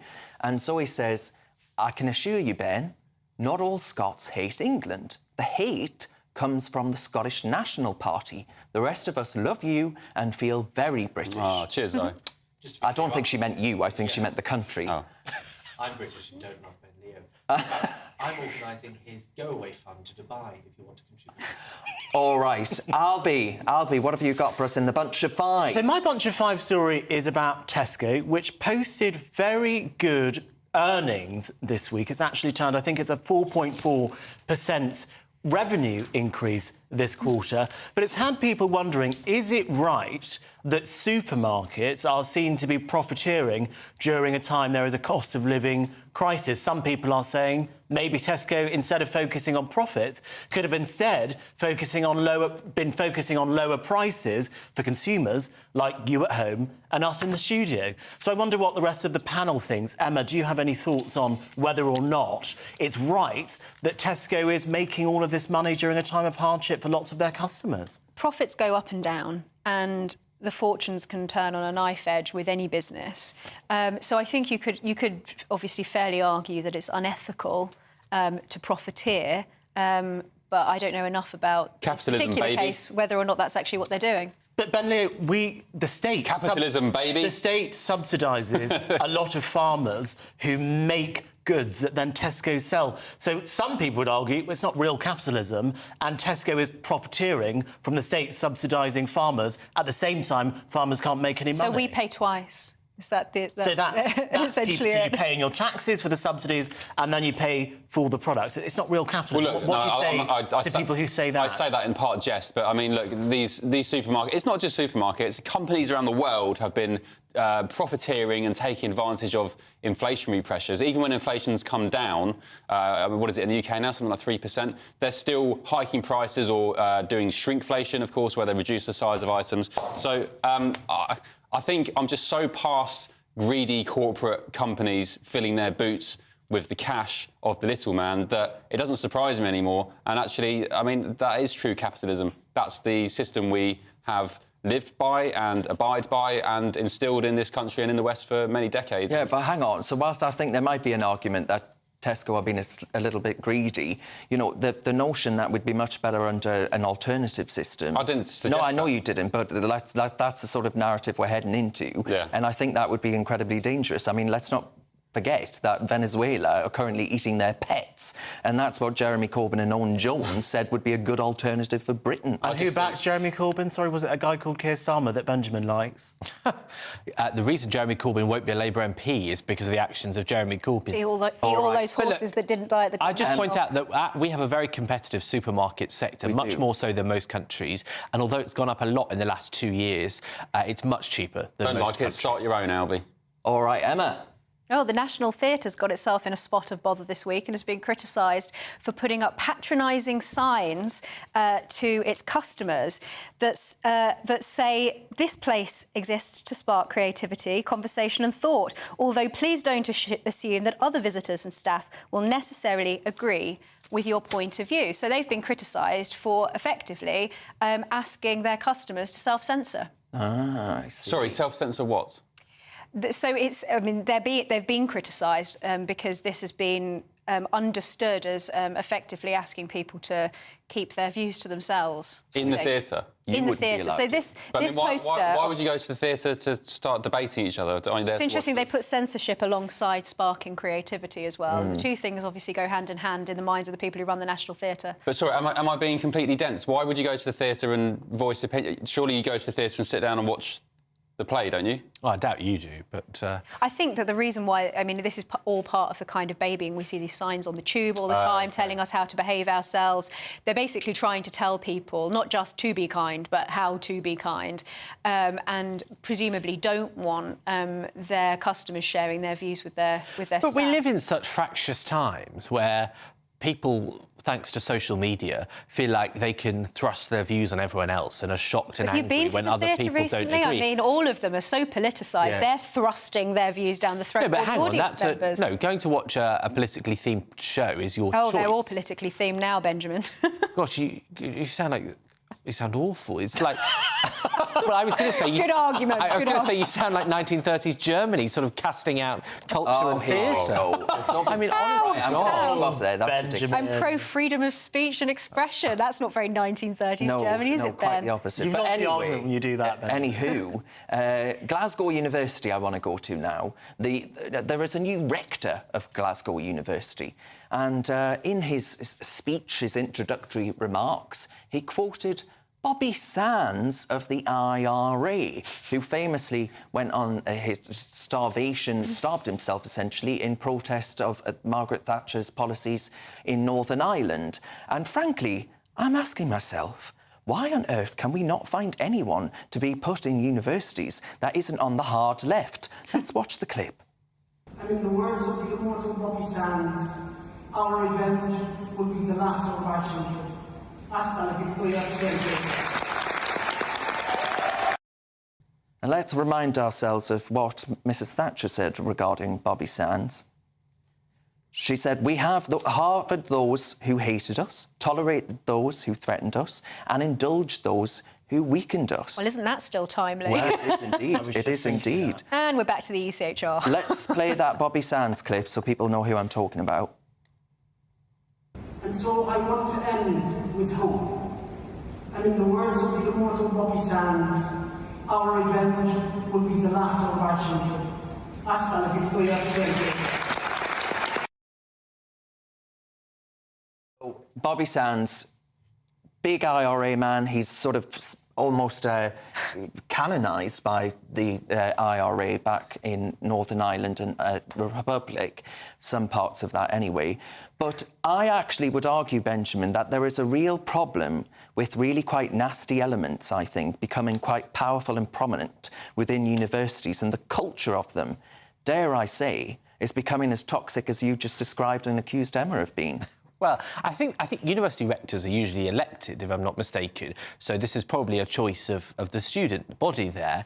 I think that quoting an organisation like that is clearly profoundly divisive. It could be directly upsetting to some students that may have been on the receiving end of IRA violence in their recent family history, and so it strikes me as pretty unwise. I mean, you know, if you were to take other terrorist groups and quote them, that would be a criminal offence, and I think, you know, it's pretty dodgy. Well, not unless you're marching down Whitehall on a Saturday afternoon. Depends which terrorist group. But, well, I think actually the implication was actually that, you know, he was saying this in context of what's going on in Gaza. I mean, it's just extraordinary, but then it's so typical of our universities, isn't it, to have this sort of thing going on. And I he's agree. also... So he's been appointed as the rector, which also means he has some involvement in the church. Again, typical of... I know. But, I mean, it's just absolute madness. I mean, it's not even just how short people's memory are. It's not just that it's upsetting, it's that it's objectively wrong. One thing I've learnt in my fairly short life thus far is that some of the most stupid people I've ever met or had the misfortune of listening to are academics and people with degrees coming out their ears. They haven't got a clue. Well, there's no need to be mean about Benjamin.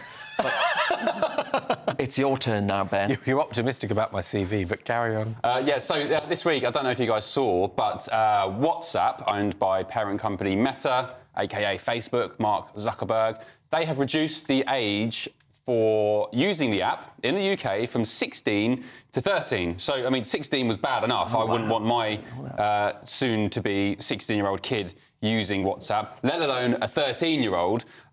Reports suggest that, you know, kids are being added against their will into various groups where there's hundreds and even thousands of members. They don't know who they are, and there's sexually explicit content being shared, racist jokes, memes, etc., etc. So, as a parent myself, I'm just really, really worried and scared that big tech giants like Facebook, Meta, WhatsApp are getting a grip of our kids and flooding them with awful... Smartphones. Look, I think smartphones should probably be banned on the argument for adults, let alone kids. No, they're not for adults. I think for children, I think under 18, I've made this argument on the show before, we should seriously look at restricting or banning smartphone use for minors.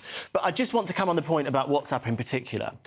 Because now it's WhatsApp, but back when we were younger, it was MSN Messenger. And I remember having MSN Messenger when I was 13 and sending messages, and I'm all right. So there might be... No one ever replied, did they, Albie? Lots of people replied, actually, Benjamin. The point that I'm making, even if Benjamin wants to try and insult me and further imply, rather, that I didn't have any friends when I was younger, is that kids have been messaging each other secretly for generations. And what is different between MSN Messenger and WhatsApp that makes you concerned for your children but not concerned for you? I used MSN as well and I loved it, but the depth and scope of the internet has evolved in such a way that there's now more people online, there's, I mean, just infinite amounts of more content online, and also it's easier to access not just porn, by the way, not just like vanilla porn. I mean, when I was a kid, the only porn we used to see was like sodden magazines down an alleyway. Why were they wet? Just like it had been We've raining. had this conversation before. But now kids can access. Sorry, Emma. Kids can access. There is a lady present. Right, kids can access all sorts of. We're running out of time. Enough about your gentleman's leisure pamphlets. OK, we're going to talk about the poor monkeys now. Yeah, well, overworked monkeys, and I'm not talking about us. I'm talking about the ones in Thailand. hand. So PETA, or PETA, the animal rights charity, has warned that the coconut milk, which has become really popular because of vegans, hugely popular in the UK at the moment, they're actually breeding monkeys, they're tying them up with chains that go around their neck and their bodies, and they're taking their large front teeth out and then making them go and get the coconuts for the coconut milk that a considerable number of people in this country enjoy. I mean, those are happy monkeys, I assume. I'm not a monkey psychologist, but there are lots of unhappy monkeys. And the question, Emma, yeah? I know, I was just going to say this reminds me of, I think it was, I mean, I can't remember how many years ago this was now, but wasn't it the hype for almond milk actually caused a drought, I think it was in California. Bees. And it's just yet another example. I think it's like Tony's Chocolate when I believe they found they're an anti-slavery chocolate company, but they found all those alternative milks are absolutely destroying the bee colonies in California. So you've got vegans, you know, filling their boots with soy. All these soy boys. But there's definitely a certain irony about it, isn't there? Yeah, well, of course, yeah, and yet destroying The conclusion to draw is that vegans are bad. Anyway, moving on. No offence to any vegans at home. Still ahead, we'll be taking a grilling from you lot in Ask the Five. Your chance to send in your questions. Go to gbnews.com/your say. You're with the Saturday Five live on GB News. Good afternoon, Britain. Weekdays from midday.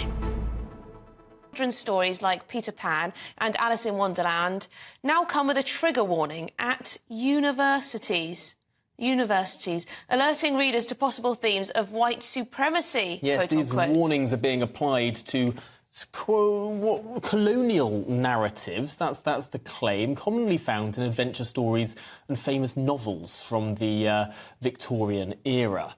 Well, joining us now is the actor Charlie Lawson. And Charlie, these warnings have been applied to Peter Pan and Alice in Wonderland. What's this university getting at? Well, look, first of all, this is nothing new. We hadn't heard about it for a while. Universities have been doing this over the last couple of years. I remember having a chat with one of your colleagues. But when Gabriella, the lovely Gabby, phoned me up today, I had to beg her to put me on after 9 o'clock because I found myself getting rather irate about the whole thing. But I will do my best to be very polite. Yes, keep it clean. Yes, look, which is quite difficult for me, as you'll appreciate, over this subject. Look, this is universities just jumping on the same trying to be relevant bandwagon. Is it any wonder that we look at the quality of graduates from university, and in my humble opinion, some of them are slightly disappointing. But I did phone a couple of people I knew who had sons and daughters at various leading universities, and they had been speaking this morning. And thank the Lord, they think it's a complete load of bloody nonsense, as I do. Give the C.S. Lewis Centre a ring in East Belfast, because that's where your man came from. And I think you'll find you'll get short shrift, because we're not all about that in East Belfast. We don't censor anything. Are the newspapers getting you down? My wife didn't divorce me that month. Struggling to separate the wheat from the chaff? I know that it's a bit of a circus at the best of times. Well, don't worry. Headliners has got you covered. We'll take the burden of reading the day's news, and if we get depressed, who cares? It's an occupational hazard, frankly. That's Headliners on GB News from 11 p.m. till midnight, and the following morning, 5 till 6 a.m. on GB News, the comedy channel. Nah, just kidding. Britain's news channel. I'm Christopher Hope. And I'm Gloria Di Piero, bringing you PMQ's live here on GB News. Whenever Parliament is in session on a Wednesday at midday, we'll bring you live coverage of Prime Minister's questions. We'll be asking our viewers and listeners to submit the questions that they would like to put to the Prime Minister, and we'll put that to our panel of top politicians in our Westminster studio. That's PMQ's live here on GB News, Britain's election channel.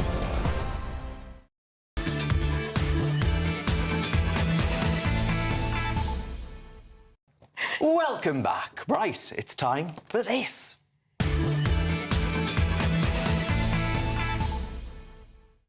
None of us knew that was going to happen, but it looks beautiful. First up, we have Lynn asking Ben Leo. She says, If you were Prime Minister, what would your 5 pledges be? Scrap net zero, turn back the boats in the water. By the way, safely and humanely, like Australia did it. They put people in very safe lifeboat vessels and tow them back to where they came from, or offshore processing sites. Make Liz Truss my Deputy Prime Minister. Ensure PE is played in school 5 times a week. And is that 4? That's 4. Yeah, clearly maths 5 times a week. I ditched maths. I was awful at maths. And 5, what would my 5th be? I don't know. I don't know the 5th. I can't think on the top of my head. Probably make gyms free for people who What about free speech? Make gyms free? For people that can't afford it. No, for people that can't afford it. Ill health is one of the biggest, it's a scourge on society. Rather than those dodgy things in the park. All right, next up, Chris is asking, how can the OBR bring down a Prime Minister? Well, again, I think that's Ben Leo. It can't. That's the answer to the question. Prime Ministers bring down Prime Ministers, and Liz Truss brought down herself with her bad policies, doing it all too quickly. Yeah, look, she expanded the size of the state and cut taxes at the same time. She wasn't shrewd enough and she fell into their trap. But the OBR, they should be completely scrapped. Have they got a forecast right in the last 20? How long have we been going? 20 And do you know what? The OBR actually predict that 350,000 people will be coming net to this country out of Jeremy Hunt's budget. So I think that just goes to show... Double it. I think it's all a massive stitch-up with the OBR But of course, and all the rest of it. This is the Office for Budget Responsibility that assesses what the consequences might be of budgets. And it was set up by George Osborne. So I think if Liz Truss had a problem with that, she might want to ask her own colleagues of the last 14 years. Yes, the Chancellor that cut taxes and reduced the size of the state, something Liz Truss wasn't able to do. Right, OK. Edward, then, has got a question for Albie. And Edward says, can you please ask Albie Amancorner what he actually believes in regarding Conservative policies? I always find it funny when people ask me this question. I think it's quite a good question, actually, because finally I can actually start talking about things I believe in. I think we need strong borders. I think we need lower taxes. I think we need a smarter, more effective But you were just state. having a go at Liz Truss for lowering taxes. And about the ECHR. Hold on. Not a doing smarter, more effective state. That is not something Liz Truss was able to achieve. In fact, she increased the size of the state. And the reason I get so angry with what Liz Truss did is because she has actually set back the free market conservative economic rules We've said by a generation. Right, but on the other point you made, strong borders, how do we do that while staying in the European Court? Well, actually, if we look at countries like France, if we look at countries like Hungary, they operate within the European Court of Human Rights, but they have much tougher border policies because they ignore ECHR rulings, which I think we should actually do. Don't leave it, just ignore it. Yes, I would be in favour of ignoring the ECHR. We didn't have that discussion earlier on. I think we should be more like France, more like Hungary. I'm open to leaving the ECHR, but those 2 questions, as I mentioned before, So you trust us to ignore it, but you don't trust us to leave it? I said I was open to leaving the ECHR, but we need clarity on the Good Friday Agreement and the EU-UK... What does Theresa Davy think of it, Albie? I've got no idea what he thinks. He's the leader of the Lib Dems, for those that don't know, because he is a bit of a non-entity. Benjamin Butterworth, on a scale of 1 to 10, how conservative is Albie Amancorner? Well, he's more conservative than me because he's wrong about a lot of things. But look, the truth is, you could sit here and carp in the corners to Albie, but actually it was that moderate version of the Conservative Party that managed to get the Conservatives back in government. It's the extremists. Won an 80-seat majority. It's the incompetence of Boris Johnson and the extremism of Liz Truss that has got your party of choice out of government for probably 20 years. 20 years, you wish. Anyway, thank you very much to our guests tonight. Yes. And one final message from our viewers. John says, watching this debate is like observing the Mad Hatter's Tea Party. Well, it's exactly what we were going for. Next up, it's the brilliant Leo Kearse with speaking of Mad Hatters, the Saturday Night Showdown. Thank you very much for watching. We'll see you again next week. That warm feeling inside from Boxed Boilers, sponsors of weather on GB News. Good evening, welcome to our latest GB News weather from the Met Office. So it's been a bit of a drier day for most of us, but there has been a few showers around. Low pressure never too far away out towards the north of the UK, but higher pressure down towards the south and the west does bring something briefly more settled. There have been those showers around and they will continue through much of Saturday evening, pushing in from the west across parts of Scotland and Northern Ireland, and we could even see some snow continuing across the high ground here. Elsewhere though, generally turning much drier through the evening, with those clear skies allowing temperatures to drop into the single figures, around 7 or 8 degrees across the south, but even lower further north, perhaps some frost in places. So a chilly start across Scotland, Northern England and Northern Ireland, but those showers quickly pushing in from the west again as we go through Sunday morning and into the afternoon.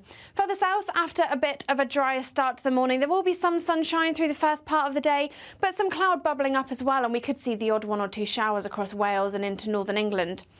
Less warm than we saw on Saturday, highs of 14 or 15 in the south and a little bit closer to average further north. Monday starts a widely showery day across the UK. Bands of showers push their way south and eastwards through Monday morning, and then there will be some breaks and some sunnier spells between those showers, but they could be particularly heavy in the north, and a brisk northwesterly wind will make it feel cooler.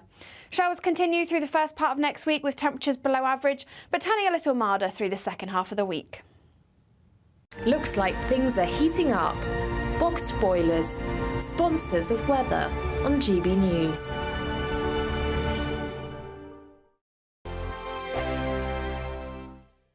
This is your chance to win our biggest prize of the year so far. First, there's a totally tax-free £10,000 in cash for you to spend this summer. Then, we want to send you on a bespoke 7-night small boat cruise for 2 worth £10,000. Thanks to Variety Cruises, you'll be able to choose from any of their 2025 Greek adventures and discover Greece like never before. And with flights, meals, drinks and excursions included, all you have to do is relax. We'll also give you these terrific travel treats. For another chance to win a prize worth over £20,000, text prize to 63232. Text costs £2 plus 1 standard network rate message. Or post your name and number to GB04 PO Box 8690 Derby DE1 9TT. UK only. Entrance must be 18 or over. Lines close at 5 p.m. on the 26th of April. Full terms and privacy notice at gbnews.com/win. Please check the closing time if listening or watching on demand. Good luck. I'm Michelle Dewberry, and I'm not here to tell you what to think. I'd much rather hear what you have to say. So, send in your opinions to gbviews@gbnews.com. Keep them clean, and you never know, I might read them out.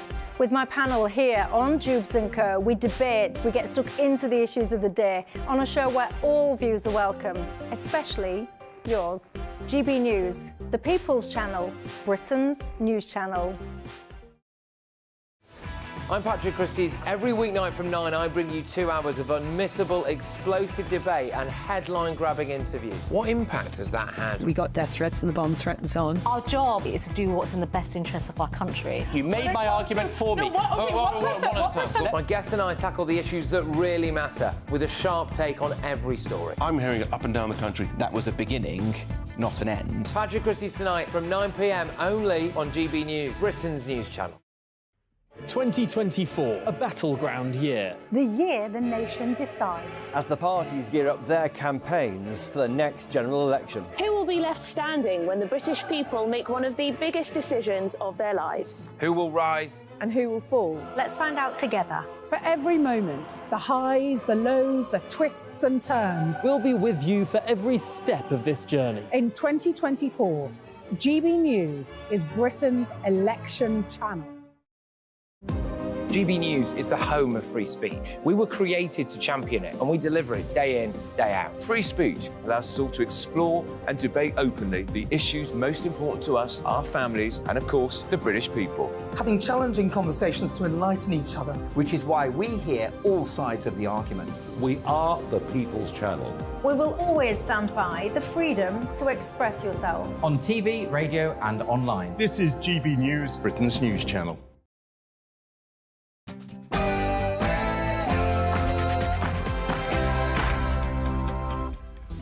Hi there, coming up in the Saturday Night Showdown. Apparently, it's now discrimination to offer an older person a seat. And apparently, Afghanistan is the new land of the free. And this is your Saturday Night Showdown.